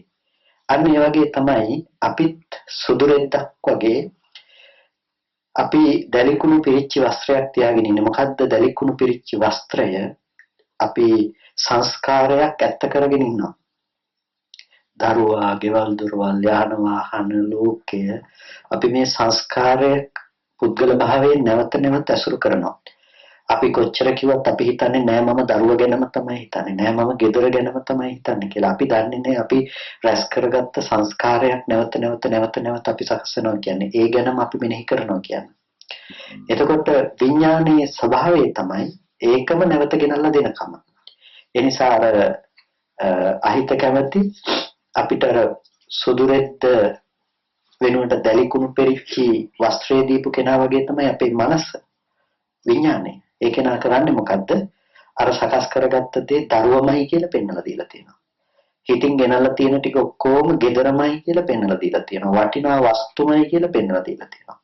ඉතින් පෙන්නනකම් මේ දේවල් ඕන කියලා ඊපස්සේ යනවා. හම්බෙනකොට අනේ මට ලැබුණා කියලා සතුට වෙනවා. නැති වෙනකොට මට ඒ දේ නැති වුණා කියලා අපි දුක් වෙනවා. එතකොට දුක් වීම සහ සතුට වීම කියන මේ ඔක්කොම හරියට අර සබාවක ගිහිල්ලා අර සුදු රෙද්ද ගැන උජාරුවට කතා කරනවා වගේ දෙයක්. තමන්ගේ සිතුවිල්ලක් එක්ක කරන ගනුදෙනුවක් නේ. තමන්ම හිතින් එකක් උපද්දවලා ඒකේ දුක සහ සැප තමන්ම උපදවලා ඒ උපදවගත් එක ගැන කතා බහ කරනවා. ඒක ලැජ්ජ වෙන්න ඕන දෙයක්. එතකොට යම් කිසි දවසක යා දැක්කොත් මේ හිත විසින් ගෙනල්ලා දීපු දේ වැරදි කියලා අර ගහන්න පන්නනවා වගේ දැන් එළියෙන් කරපු දෙයක් නෙමෙයි තියෙන්නේ. කොහෙන් කරපු දෙයක්ද? තමන්ම සකස් කරලා මෝඩකම නිසා සකස් කරලා දීපු දෙයක්. එයා එදාට කලකිරෙනවා. ඒ නිසා කියනවා සබ්බ සංකාරේසු අට්ඨියති හරායති jigucchati කියලා. ගිරිමානන්ද සූත්‍රයේදී කියන්නේ අපිට සබ්බ සංකාරේසු අනිච්ච සංඥා ගැන කියනකොට මේ අනිත්‍ය වෙලා කියපු සංස්කාරය අපි නැවත ඇත්ත හැටියට උපාදාන කිරීම නිසා සංස්කාරයේහි ලැජ්ජිත වෙනවා මේක ඇත්ත කොට ගැනීමෙහි. අපි ඒක පිළිකුල් කරන්නෙක් බවට, ඒකෙන් පීඩාවට පත්වන්නෙක් බවට පත් වෙනවා. ඇයි අපිට තේරෙනවා මට හරි දුකයි දරුවා ගැන කියලා අපි කියනවා. ඇත්තටම දුක් වෙලා තියෙන කවුරු ගැනද? තමන් ගැන. තමන්ගේ ස්කන්ධ ටික ගැන. දරුවා අංශු මාත්‍රයක්වත් සම්බන්ධ වෙලා නැහැ. අපි කියනවා මට හරි තරහයි ඒ කෙනා ගැන කියලා. තව කෙනෙක් එක තරහක් තියෙනවා. නෑ ස්කන්ධ ටිකක් ගැන තමයි අපි එක් දේ සිද්ධ කරලා තියෙන්නේ. ඉතින් මෝඩ නැද්ද? මෝඩයි. එතකොට අපිටම ලැජ්ජ හිතෙන්න පුළුවන් මානසික මට්ටමක් නිකම්ම ගොඩනගනවා. ඒක යථාර්ථය අපිට තේරුම් ගන්න පුළුවන් මට්ටමක් වෙනවා. අන්න ඒ මට්ටමේදී අපි නැවත නැවතත් ඒ පැත්තට නැඹුරු වෙන්න යන්නේ නෑ. අපි දන්නවා මේක දැලිකුණු වස්ත්‍රයක් කියන්න අපි තේරුම් අරගෙන තියෙනවා. රහතන් වහන්සේගේ මානසික මට්ටම ඇස්සැත්තෙක්ගේ මානසික මට්ටම වගේ. ඒ නිසා ලෝකයේ ඇවිල්ලා සුදු පාටයි කියලා කියයි දැලිකුණු පිරිච්ච වස්ත්‍ර පෙන්නලා. රහතන් වහන්සේත් ඒ වෙලාවට ඇස් අරන් දෙන්න උත්සාහවත් වෙයි මිසක කවදාවත් වෙන දෙයක් කරලා ඕව සුදු පාටම තමයි කියලා තවදුරටත් රවට්ටන්නේ නැහැ. ඒ නිසා ලෝකයේ පැවැත්මනෝ සාමාන්‍ය විවහාරයේ නොඉක්මවා රහතන් වහන්සේ විවහාර කරනවා. මම මගේ කියලා කතා කරනවා. පින්නපාත යනවා දහුවොත් පින්නපාත යනවා. අම්මා තාත්තා බලන්න යනවා. හැබැයි දර්ශනය වෙනස්. දැක්ම වෙනස්. ඔකට හොඳම උදාහරණයක් ඔයගොල්ලෝ පහුගිය දවස්වල දේශන ටික අහුවනම් අහන්න නැති. අර ටීවී එකේ ටෙලිනාට්‍ය බලන කතාව මම කිව්වේ. ටීවී එකේ ටෙලිනාට්‍ය චිත්‍රපටි කවුරුත් බලලා නැතිනේ. ඒවල දුක්ඛදායක ජවනිකාවන් යනවා ඒවත් බලලා ඇති. ඒ අනුව දුක් වෙලා ඕන තරම් ඇති. නිකම්ම අඩලත් ඇති. එතකොට අපි මේ දුකක් විඳින වෙලාවක ඒ ගැන හිතලා දුකටපත් වෙන වෙලාවක ඒක රඟපාපු කෙනෙකුත් අපි ළඟ හිටියොත් ඒකෙනත් දුක් අඩයිද? ඒකෙන අඩන්නේ නැහැ. ඒකෙනත් දුකටපත් වෙයිද? නැහැ. ඇයි? ඒකෙන දකින්න රඟපාපු වෙලාව සිද්ධ වුණ සිද්ධි තමයි යාට මතක තියෙන. ඔක බොරුවක් කියන්නේ යා දන්නවා. ඒක ඇතුලේ සිද්ධ වෙච්ච ඇත්ත යථාර්ථය සිහිපත් කරනවා. ඒ නිසා යා ඒකේ දුකටපත් වෙන්නේ නැහැ. එයා විඳින්න වෙනම එකක්. පේන එක වෙනස් වෙලාද? නෑ. පේන එක දෙන්නට මේකයි. පේන කතාව දෙන්නට මේකයි. එතකොට එයාගේ අපේ වෙනස මොකද්ද? දර්ශනය වෙනස්.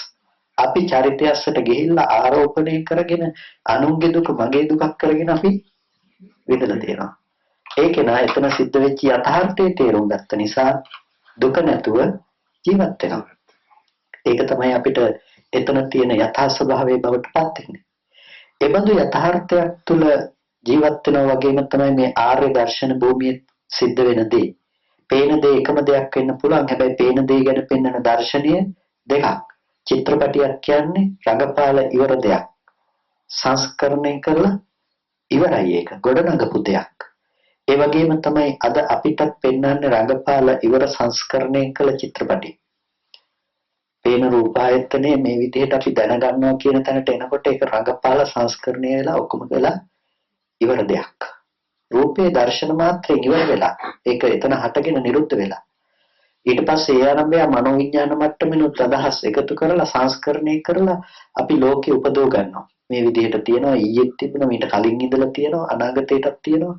අපි දැනගන්නේ අපි විඳින්නේ මොක ඇතුලේ. හැබැයි අපි දන්නේ නැහැ මේක රඟපාපු එකක්, සකස් කරපු එකක්, සංස්කරණය කරපු එකක්, විගත දෙයක්, නිරුද්ධ වුණ දෙයක්, අතීත දෙයක් කියලා අපි දන්නේ නැහැ. ඒකේ අනිත්‍යතාවය නොදන්න කම නිසා අපිට පුළුවන් දැන් අතීතයේ ඉඳලා හිටපු අය ගැන හිත දුක් වෙන්න, අතීතයේ ඉඳලා ඉන්න අය ගැන හිතලා තරහ ඇති කරගන්න.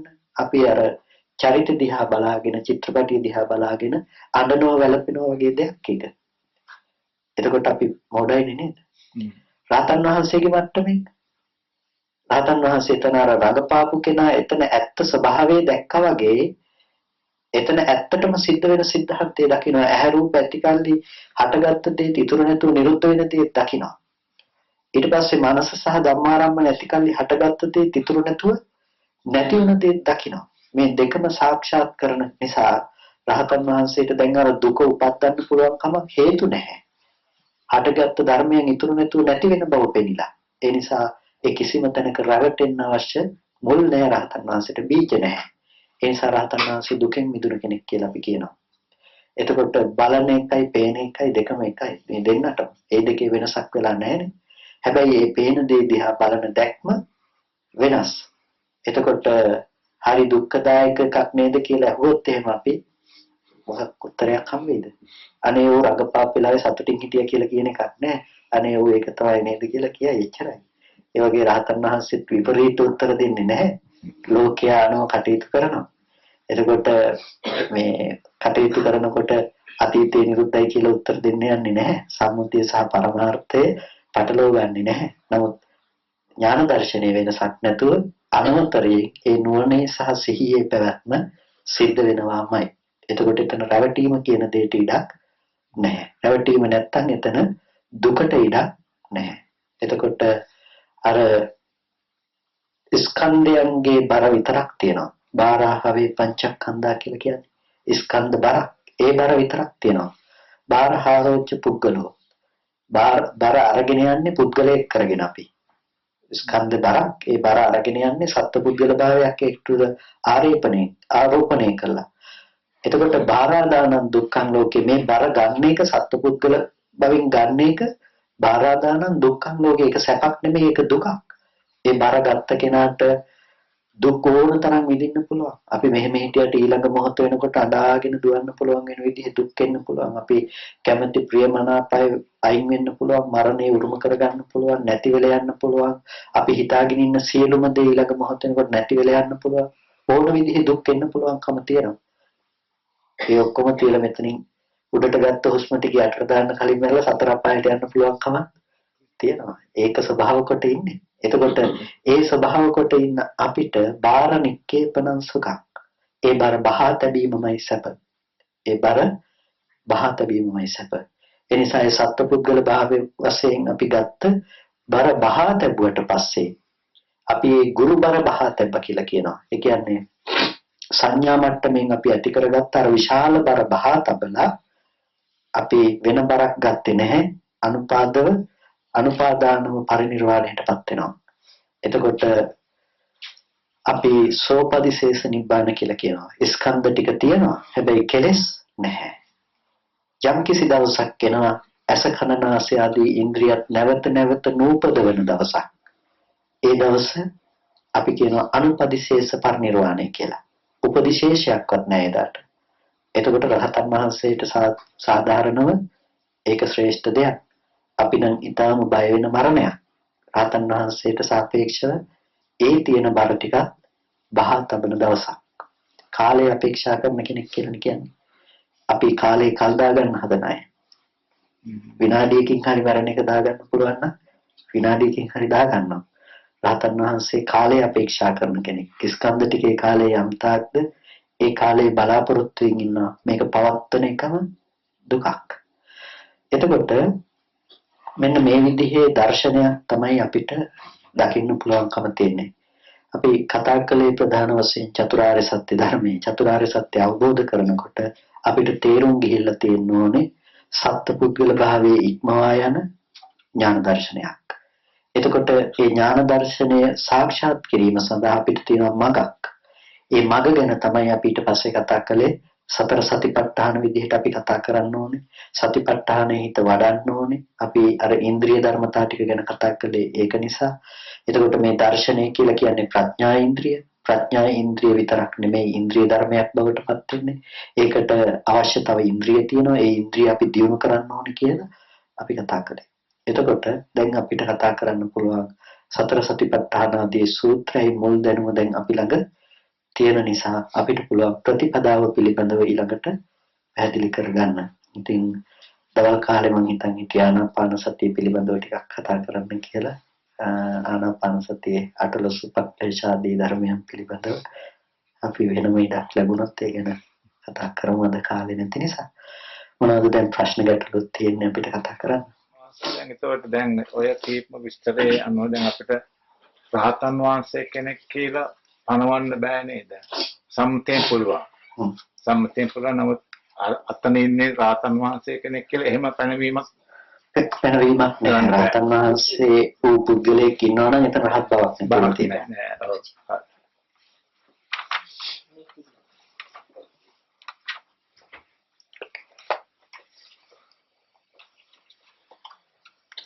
එතකොට පුද්ගල භාවයේ දුරු කරගත් කම නිසාමයි රහතන් වහන්සේ කියලා කියන්නේ.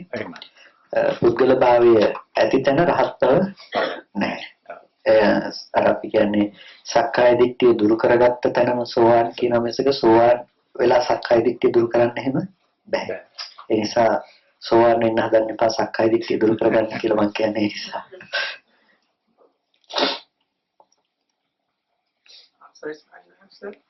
දැන් පුද්ගල භාවයේ හැදෙනවා කියන්නේ කම්ම භවයක් නැති වෙන එක නිසා නේද? පුද්ගල භාවය නැති වෙනවා කියන්නේ කම්ම භවයක් නැති වෙනවා කියන්නේ ඔව් පුනර් කර්ම භවයක් නැවත නැති වෙනවා කියන්නේ. සකස් වෙන්නේ අපි යම් කිසි දෙයක් දැකලා ආශ්‍රව අපි ඒකට ආශ්‍රව වලින් බලනවා නැති කියන එක නෙමෙයි. ඒ ආශ්‍රව නැතිනම් එතන. ඔව්. එතකොට ඒක තමයි පටිච්චසමුප්පාදය අනුව මේ අසත් සංකාර හැදෙන්නේ නැති ක්‍රමය. එතකොට කර්මක්ෂය නිබ්බානං කියන එක ඇති වෙන්න පුළුවන් නේ. ඔව් එතකොට අර කර්මක්ෂය කියන එකටපත් කරලා තියෙන වර්තමාන කර්ම සිදු නොකිරීම කියන එක අපි සිද්ධ කරලා තියෙන්නේ දර්ශනය නිසා තමයි. අපිට එතකොට වර්තමාන කර්ම සකස් කිරීමක් කරන්නේ නැහැ. කරන්නේ නැත්තේ අර තියෙන දර්ශනය නිසා. ඒ නිසා කර්ම සකස් කිරීමට අවශ්‍ය දර්ශනයක් අපි ළඟ නැහැ. ඒ දර්ශනේ නැතිකම නිසා නැවත ප්‍රතිසන්දි ගෙනල්ලා දෙන්න පුළුවන් හෝ නැවත පුද්ගල බව උපදවන්න පුළුවන් කර්ම සකස් කිරීමක් සිද්ධ වෙන්නේ නැහැ. ඒ නිසා ඒකට කියනවා කර්මක්ෂය කරලා නිවුණ කියලා. කර්මයන් නැවත නොහට ගන්න බවට පත් කළා කියලා. අය කර්ම හටගන්නේ කියන්නේ. හටගන්නේ කර්ම නැති. ඉවර කරන එක නෙමෙයි.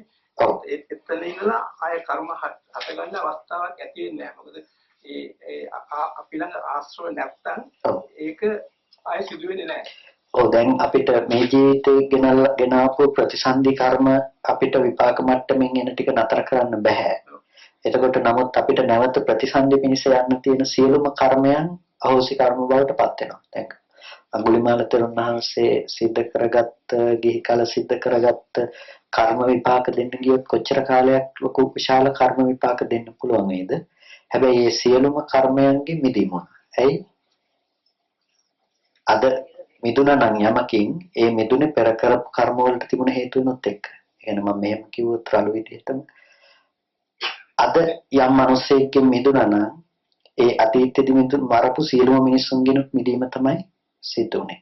අද මරන්න සත්වයක් කෙලියෙන් හම්බ වෙන්නේ නැත්නම් මිනිසෙක් අතීතයේදී හම්බ වුණා කියන එක වැරදි දැක්ම තියෙන්න බෑ. වර්තමානයේ පිළිබඳ තියෙන දැක්මම තමයි අතීතයේ පිළිබඳවත් තියෙන හේතුඵල ධමයක්. එතකොට වර්තමානයේ මරන්න කෙනෙක් හම්බ වෙන්නේ නැත්නම් අතීතේ මරපු අය නැහැ. අතීතේ මරපු අය නැති කරපු නිසා ඒක විපාක දෙන්න විදිහක් ඇත්තේ නැහැ. මරපු අය හිටියනම් විපාක දෙනවම තමයි. ඒ නිසා මරපු අය නැති කළ නිසා විපාක අහෝසි කර්ම බවට පත් වෙනවා. හැබැයි ditta ධම්ම වේදනීයම කර්ම වෙනස් වෙන මට්ටමකටපත් වෙච්ච ටිකක් තිබුණා නම් ඒක එනවා. ඒ කියන්නේ දැන් අපිට නැති කරන්න පුළුවන්කම තියෙන කර්මය කියන එක කර්ම ප්‍රත්‍ය හිතට බලපාන චිත්ත ප්‍රත්‍ය පැත්තට බලපාන එක විතරනේ අපිට නැති කරන්න පුළුවන්කම තියෙන්නේ. ඔය කර්මය ඍතුවට බලපාන එක නැති කරන්න බෑනේ අපිට. කර්මයේ හේතුවෙන් ඍතුවට ප්‍රත්‍යක් බවට පත් වෙනොත් එහෙම. එතකොට අපිට බෑ ඒක නතර කරන්න. හැබැයි හිතට බලපාල ප්‍රතිසන්දි පැත්තට යන එක අපිට පුළුවන් නතර කරන්න. ඒ නිසා බුදුරජාණන් වහන්සේට කර්ම විපාක දුන්නා කියලා අපි කියන්නේ. ඒක චේතනා පැත්තෙන් ගෙන ආපු කර්ම විපාක නෙමෙයි. ඒක ඍතු පැත්තෙන් ගෙන ආපු විපාකයන්ගේ පැමිණීමක් විතරයි. අනිත් එක සයිලන්ස් අපි එකතු කිරීම කතා කරනකොට සමුදය සත්‍ය වශයෙන් අනුශය එකතු කිරීමක් වෙනවා නේද මෙතන? ඔව් අනුශය ධර්මයන්ගේ එකතු කිරීමක් සිද්ධ වෙනවා. සැප වේදනාවේ කාමරාග අනුශයත්, දුක් වේදනාවේ පටිඝානුශයත්, උපේක්ෂා වේදනාවේ අවිජ්ජානුශයත් කියන අනුශය ධර්මයන්ගේ එකතු කිරීම සිද්ධ වෙනවා. එතන හතක් තියෙනවා නේද? ඔව් සත්‍ය අනුශය ධර්මයක් තියෙනවා. එතකොට ප්‍රධාන වශයෙන්ම කතා කරන්නේ මේ අනුශය ධර්මයන් ටික අපිව නිතරම ඇසුරු කරන අනුශය විදියට. තව එකක් තියෙනවා අතරයි. දැන් අපි කතා කරන්නේ සිත පිහිටවීම ගැන. ඔව්. දැන් සිත කියන්නේ චෛතසිකයක් නිසා නේද? චෛතසික. චෛතසිකය. දැන් සිත කියන එක චෛතසිකයක් නෙමෙයි. සිත කියන එක විඥානය, චිත්තය, ඒ අනිකුත් සංස්කාරය කියන තැන චෛතසික ධර්මතා. සිත නෙමෙයි මම කියන්නේ මේ සිත පිහිටවීම කියලා ඔව් ඔව් සතිය කියන එක සති චෛතසිකයක්. ඒක චෛතසික ධර්මයක්. දැන් අපි ඒකෙන් අදහස් කරන්නේ අපි අරමුණක් ගන්න අවස්ථාවට අපිට සතිය උලුප්පල පෙන්වන්න පුළුවන් ද කියන එකනේ. ඔව් සති කියන චෛතසිකයේ බලවත් භාවය. බලය විතරයි. දැන් අපි ඉන්ද්‍රිය ධර්ම ගැන කතා කරනවා නම් අනිත් ඉන්ද්‍රිය ධර්ම හතරක්. ඔව්. ඒක අවස්ථාවක ඒක මේ බලයක් වෙන්න නම් අපි අරමුණක් ගන්නකොට ඒක මතු කරන්න උලුප්පල ගන්න ඕන කියන එක. 52කින් ඒ සතිය කියන එක උලුප්පල ගන්න ඕන කියන එකනේ. ඔව් ඒක නිවැරදි. ඔව් සතිය පිටනවා කියන්නේ දැන් සතිය විතරක් එන්නේ නැහැ නේ. සතිය එන්නේ අනිත් තව ධර්ම කාරණා මේ කියන්නේ මේ හොඳ ධර්ම කාරණා එක. ඔව් එක. එතකොට එතනින් තියෙනවා අනිත් පාප හිතක් මේ සම්පජානයත් එක්ක එතනින් ඇති වෙන අනිත් පාප හිතවිලි නැති කරන එක නේද? ඔව් එතකොට එතනදී සිද්ධ කරන දේ තමයි සාමාන්‍යයෙන් අපි සතිය වඩනවා කියලා අපි භාවනා කරන තැනක සිද්ධ වෙන සිද්ධිය තමයි හිතක් ගත්තාම හිතක යෙදෙනවනේ චෛතසික ධර්මතා කියලා. එතකොට සතිය කියන එක චෛතසික ධර්මයක්නේ. එතකොට ඒ චෛතසික ධර්මතා ටිකට වැඩි බලවත් භාවයක් ඇති කිරීම, ඉන්ද්‍රිය කෘත්‍ය ලබා දීම, බල කෘත්‍ය ලබා දීම තමයි අපි සිද්ධ කරන්නේ මේ දියුණු කරනවා කියන එක තුළ. එතකොට අපිට පුළුවන්කම තියෙනවා එක ඉන්ද්‍රිය ධර්මයක් විතරක් වැඩිපුර දියුණු කරන්න. එතකොට සතිය විතරක් මුල් කරගෙන වඩනකොට ඒ නිසා තමයි අපි සති ඉන්ද්‍රිය මුල් කරගෙන ඒක දියුණු කරන්න අපිට පුළුවන්කම තියෙන්නේ. එතකොට ප්‍රතිපදාව වඩනකොට අපිට මේ ඉන්ද්‍රිය ධර්මතා ටික නැවත නැවත දියුණු කරන්න පුළුවන්කම තියෙනවා. එතකොට ඒත් එක්ක උපදින අනිකුත් කුසල චෛතසික තමයි අපිට උපදින අනෙක් චෛතසික ධර්මතා. හැබැයි ඒ චෛතසික ධර්මතාවයන්ගේ ඉන්ද්‍රිය කෘත්‍ය සහ බල කෘත්‍ය බවටපත් වෙන්නේ අනිකුත් චෛතසික ධර්මතාවලට වඩා මෙතනදී මේක වඩන වෙලාවේදී සති ඉන්ද්‍රිය. සමාධිය වඩන වෙලාවේදී සමාධි ඉන්ද්‍රිය. ප්‍රඥාව වඩන වෙලාවේදී ප්‍රඥා ඉන්ද්‍රිය. හැබැයි මාර්ගඵල අධිගමනයක් කරන මොහොතේදී ඉන්ද්‍රිය ඔක්කොම සමාන බවටපත් වෙනවා. ඒ කියන්නේ ඒක සමාන ලෙසම ප්‍රධානත්වයක් ගන්නවා පංච ඉන්ද්‍රිය ධර්මයන්ම. දැන් ප්‍රථම ධානයේදී විතක්ක ਵਿਚාර පීති සුඛ ඒකාග්‍රතාව කියන චෛතසික ධර්මතා ටික ප්‍රධානත්වයක් ගන්නවා. පංචාංගික ඥාන ලක්ෂණ ප්‍රධානයි. එතකොට ඒ ටික තමයි මූලිකත්වයෙන් වැඩිලා තියෙන ටික. එකකින් කියන්නේ අනිත් ඒවා නෑ නෙමෙයි. අනිත් ඒවාට වැඩිය උරුප්පල අරගෙන තියෙන්නේ ඒ ධර්මතා ටික. අපි දැන් පන්තියක ඉන්න යම් විශේෂයකට දක්ෂතාවයේ දක්වන ළමයි ටික විතරක් ප්‍රමුඛ කරලා කතා කළොත් අනිත් පන්තියේ ළමයි ඉන්නකොට මේ අය මේකට දක්ෂයි කියනවා වගේ අන්න ඒ වගේ ඒ සිතේ දක්ෂතාවයේ හිමි කරලා දීලා තියෙන ලක්ෂණ ටිකක් තියෙනවා. ඒකට සතිචෛතසිකයේ ලක්ෂණය තමයි ඒ වෙලාවට දක්ෂතාවය සතියට ලබා දීම. එතකොට ඒක අපි පුරුදු කරන්නේ මාර්ගයට අපිට ඒක ප්‍රධාන වශයෙන් වැඩි යුතු දෙයක් වෙන නිසා අපි අඩු වශයෙන් පුරුදු කරන දෙයක් නිසා. ඒ කියන්නේ සතිය වෙනම වඩනවා කියන දේ අපි ටිකක් අඩු වෙන්නේ කරන්නේ. එතකොට ඒක පුරුදු කරනවා. නමුත් අනිත් ගතිත් එක්ක තමයි මේක වැඩි යුතු වෙන්නේ. කියන්නේ කවදා හරි වැඩෙන්නේ අනිත් ඒවා නෑ කියනව නෙමෙයි ඒ හිතේ. යෙදෙනවමයි. හැබැයි යෙදෙනකොට අද මේක වැඩිපුර වේමත්ව වඩනකොට ඒක කවදා හරි ගානට එනවා. දැන් අපි කිව්වොත් අපි විනය කර්මාදී පුරුදු කරනකොට සහ අපි pāli භාෂාව භාවිත කරනකොට උච්චාරණය පිළිබඳව හොඳ අවධානයක් යොමු කරනවා. එතකොට උච්චාරණය පිළිබඳ අවධානයක් යොමු කරන තැන්වලදී අපි සමහර විට මහ ප්‍රාණ අකුරු ටිකක් සත්‍ය කරලා කියනවා. දැන් අපි සාමාන්‍යයෙන් බුද්ධං කියලා කියනකොට මහ ප්‍රාණ දයන්න කියවෙනවා. ඒ නිසා අපි ද කියවෙන්නේ නැති අයට ටිකක් කියන දේ තමයි වැඩිපුර ඕක ටිකක් ශබ්ද කරලා කියන්නේ කියන එක. එතකොට පුරුදු වෙනකොට එයා බුද්ධං කියලා එක පොඩ්ඩක් ශබ්ද කරලා පුරුදු වෙනවා. එතකොට කියවෙනකොට ඒක බුද්ධං කියලා ඒක සාමාන්‍ය විදිහට උච්චාරණීය බවට පත් වෙනවා. හැබැයි පුරුදු කලේ එයා අර ධම් කියන එක ටිකක් වැඩිපුර කියලා. අන්න ඒ විදිහටම තමයි සද්ධා ඉන්ද්‍රිය මුල් කරගෙන ඉන්ද්‍රිය වඩනකොට අපි ඉන්ද්‍රිය මුල් කරගෙන වැඩි බලයක් ඒකට යොදලා ඒක පුරුදු කරනවා. එතකොට අපිට පුළුවන්කම තියෙනවා සාමාන්‍ය චිත්තෝත්පාදයකදී ඒක සමාන ලෙස පවත්වන්න අපිට පුළුවන්කම ලැබෙනවා ඒ ඔස්සේ. විපාක අවස්ථාවේදී රූපයක් ඇසත් විඥානය කියනකොට දැන් චක්කු ප්‍රසාද කියනවාසේ අත්බව පරියාපන්නයි කියලා සඳහන් වෙනවා. ඒ පැහැදිලි කරගන්න. අත්භව පරියාපන්නෝ කියලා එතන අර්ථයක් තියෙනවා. ඒ කියන්නේ ප්‍රසාදෝ අත්භව පරියාපන්නෝ කියන එක ප්‍රසාදවත් සහ ආත්ම භාවය අනෝගිය කියන අර්ථයක්. එතකොට ඔය ගැන සමහර අය නම් අර්ථ දැක්වීමක් කරන අත්භව පරියාපන්නෝ කියනකොට විවිධ ආත්ම භාව අනෝගිය කියන එක. ඒ කියන්නේ දැන් බකමුණට තියෙන බකමුණු ආත්ම භාවය අනෝගිය ප්‍රසාදයක්, මනුස්සයර තියෙන මනුස්සාත්ම භාවය අනෝගිය ප්‍රසාදයක්, දෙවියන්ට තියෙන දෙවියන්ගේ ඇහැ ප්‍රසාදය අනෝගිය එකක් කියන එක. නමුත් මම අදහස් කරනවා ඒක ඊට වඩා ගැඹුරු අදහසක්. ඒ එන න්‍යාය අනුව අපි කතා කරන්නේ ප්‍රසාදෝ අත්භව උප්පන්නං ප්‍රසාදෝ අත්භව පරියාපන්නෝ කියලා මේ කතා කරන අර්ථ ටිකෙන් කතා කරන්නේ ඊට වඩා ගැඹුරු අර්ථයක්. ඒ කියන්නේ ආත්ම භාවය අනුගියපු කියන එක චක්කු ප්‍රසාදය උපදවන මොහොතේදී අපිට තමන් බවට ගිහිල්ලා තියෙන්නේ මොකද්ද? ඇහැ කියන කාරණේ. තමන්ව නියෝජනය කරලා තියෙන්නේ මොකද්ද? චක්කු ප්‍රසාද මට්ටමින් ඇහැ කියන මේ ස්වභාවය තමයි තමන්ව නියෝජනය කරලා තියෙන්නේ. එතකොට දැන් ඒ පවත්නා සිතේදී තමන්ව නියෝජනය කරන බව ආත්ම භාවය අනුව ගියපුකම තීරණය කරපු තැන තමයි මේ මට්ටම. එතකොට ඒකට කියනවා අත්භව පරියාපන්නෝ කියලා. ආත්ම භාවය අනුව ගියපු දෙයක් ඒක. එතකොට ඒ ආත්ම භාවය අනුව ගියපු නිසා තමයි ඒක අපිට වෙනස් වෙන්න පුළුවන්කම තියෙන්නේ.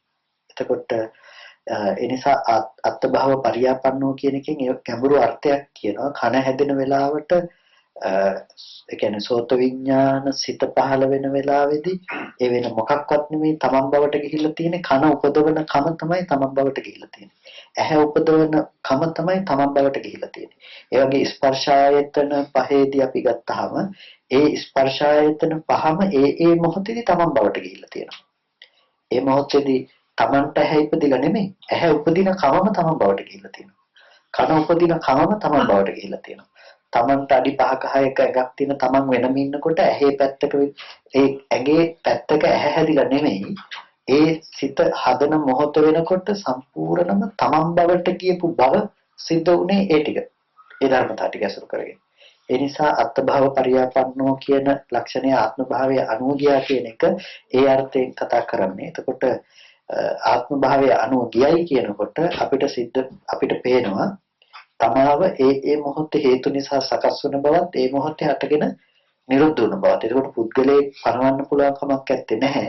පුද්ගලයේ තමන් නැහැ නෙමෙයි, තමන් ඉන්නවත් නෙමෙයි. හේතු නිසා ඇතිකල්ලි අපි කියනවා මම ඉන්නවා කියලා. ඒ මේ ඊටත් එක හටගත්තා. හේතු නැති වෙනකොට අපි කියනවා දැන් හේතු නැති වෙනකොට නැති වුණා කියලා. ඒ නිසා ජීවත් වෙන තමන් හෝ නැති වෙන මැරෙන තමන් නැත්තේ නැහැ. හේතු නිසා සකස් වුණ ධර්මයක් ආත්ම භාවය අනුව ගිහිල්ලා තියෙනවා. ඒකේ මොහොතේ හටගෙන නිරුද්ධ වෙලා තියෙනවා. අන්න ඒ ලක්ෂණයට කියනවා අත්භව පරියාපන්නෝ කියලා. ඒ කියන්නේ ස්වාමීන් වහන්සේගේ තත්ත්වයේදී අත්භව පරියාපන්න වශයෙන් තේරෙන්නේ නැද්ද? හැමෝටම තේරෙන්නටම. ඒක විපාකයන්ටම. ඒක වෙනස් වෙන්නේ නැහැ. එතන නෙමෙයි ගැටලුව තියෙන්නේ. ඒ ස්කන්ධ ටික තමයි නියෝජනය කරන බව නෙමෙයි ගැටලුව තියෙන්නේ. ඒක නිරුද්ධ වෙන බව නොදැනගෙන රූප දැකපු මාව නැවත නැවත උපදවන කම කියන මනෝවිඤ්ඤාණ මට්ටමින් ගොඩනගන එකයි ප්‍රශ්නේ වෙලා තියෙන්නේ.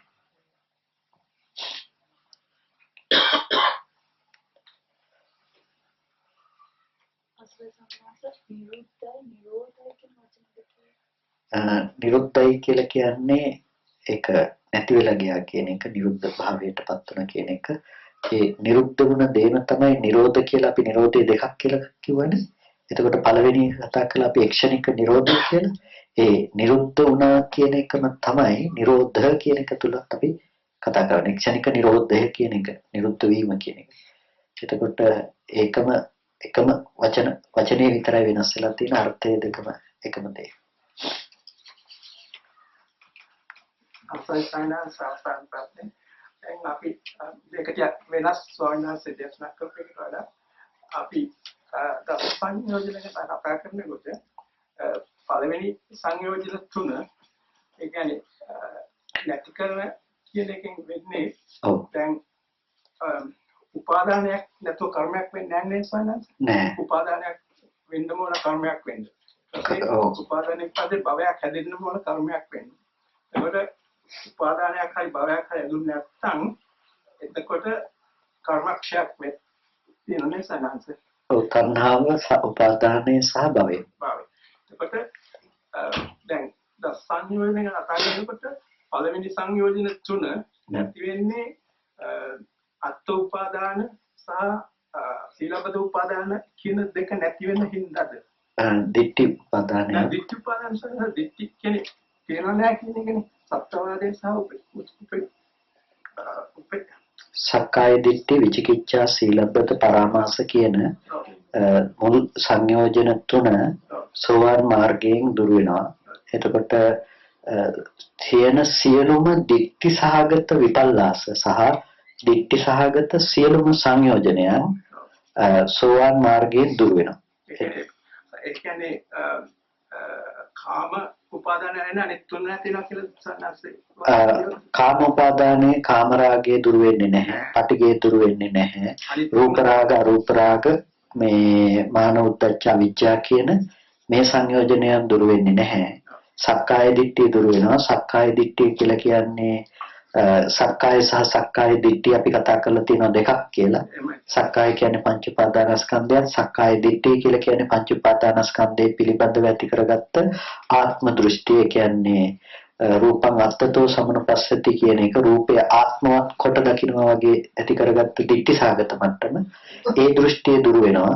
එතකොට ඒ දෘෂ්ටි දුර වීම පිණිස හේතු වෙන්නේ අනිත්‍ය ධර්මයේ නිට්ටයයි කියන විපල්ලාස සංඥාව දුර වෙනකම සහ අනාත්මයේහි ආත්මයි කියලා හදාගත්ත විපල්ලාසය දුර වෙනකම නිසා සෝවාන් ආර්යයන් වහන්සේට සක්කාය දිට්ඨිය නැහැ. ඒකෙන් කියන්නේ අස්මිමානය නැහැ කියන එක නෙමෙයි. අස්මිමානය අරිහත් මාර්ගයෙන් නැති වෙන්නේ. ඒ කියන්නේ මම කියලා හිතන කම සහ මගේ කියලා මම මගේ කියන කම නැති වෙන්නේ අරිහත් මාර්ගයෙන්. හැබැයි ආත්ම පැවැත්මක් ගැන කතා කරන හැඟීම සම්පූර්ණම නිර්වශේෂයෙන් නිරුද්ධ වෙනවා සෝවාන් මාර්ගයෙන්. ඊට පස්සේ විචිකිච්ඡාව කියලා කියනවා අපි සැකයට. එතකොට බුද්ධේ කංකති, ධම්මේ කංකති, සංඝේ කංකති, සික්ඛාය කංකති, පුබ්බන්තේ කංකති, අපරන්තේ කංකති, පුබ්බන්ත අපරන්තේ කංකති, පටිච්චසමුප්පාදේසු ධම්මේසු කංකති කියලා මේ කියන සැකය සීල ආකාරයෙන් දුරු වීම සිද්ධ වෙනවා. එතනදී මොකද යථාර්ථයේ දකින්න නිසා එයා ඒ සියලු දේවලින් දුර වෙලා තියෙනවා.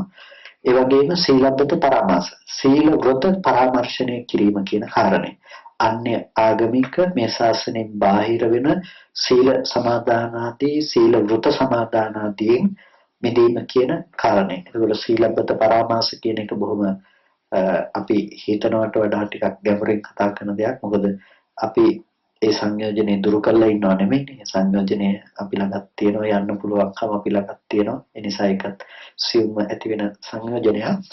එතකොට මෙන්න මේ කියන සංයෝජන තුනම සෝවාන් ආර්යයන් වහන්සේට සෝතාපට්ටි මාර්ගයෙන් දුර වෙනවා. ඵලයටපත් වෙනකොට මේ සංයෝජන තුනම ඇත්තේ නැහැ.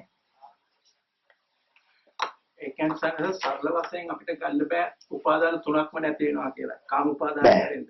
බෑ. දිට්ඨි උපාදානෙ නැති වෙනවා.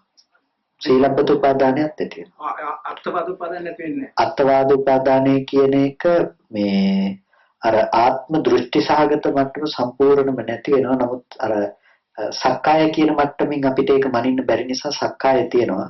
නමුත් අත්වාදය කියන එක නැති වෙනවා.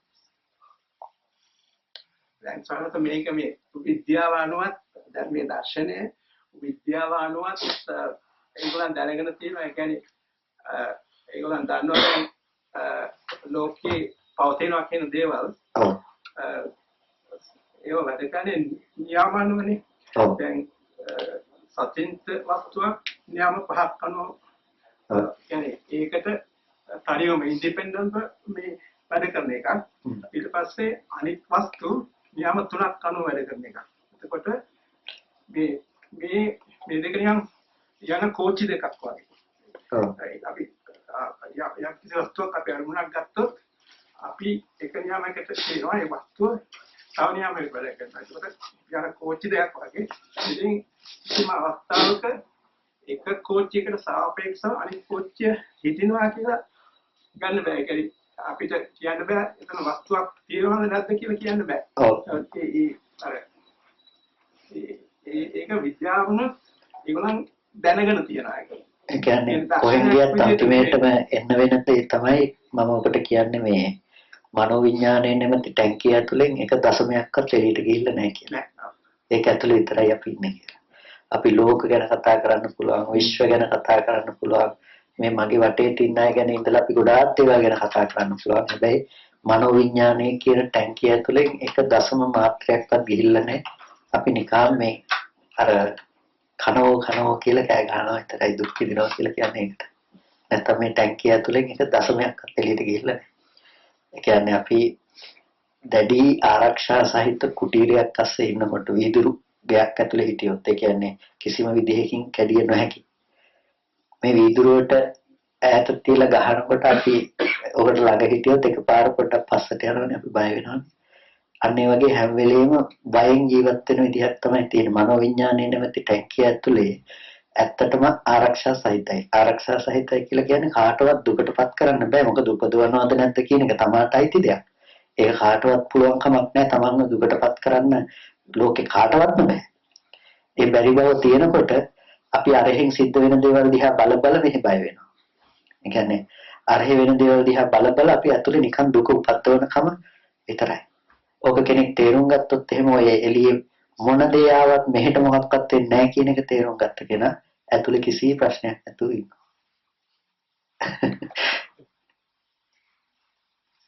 අවසරයි ස්වාමීන් වහන්සේ. දසම සංජානන දක්වලා උද්දම් භාගී කොටසේ මාන හරියට තියෙන එතන මානය තුන් වශයෙන් කියන ඊට අමතරව මේ අස්මිමානයේ තියෙන නැත්නම් ඒ ටිකම නියෝජනය කරන්නේ අස්මිමානය කියන එක වෙමි කියන හැඟීම තමයි හැමතැනකදීම නියෝජනය වෙන්නේ.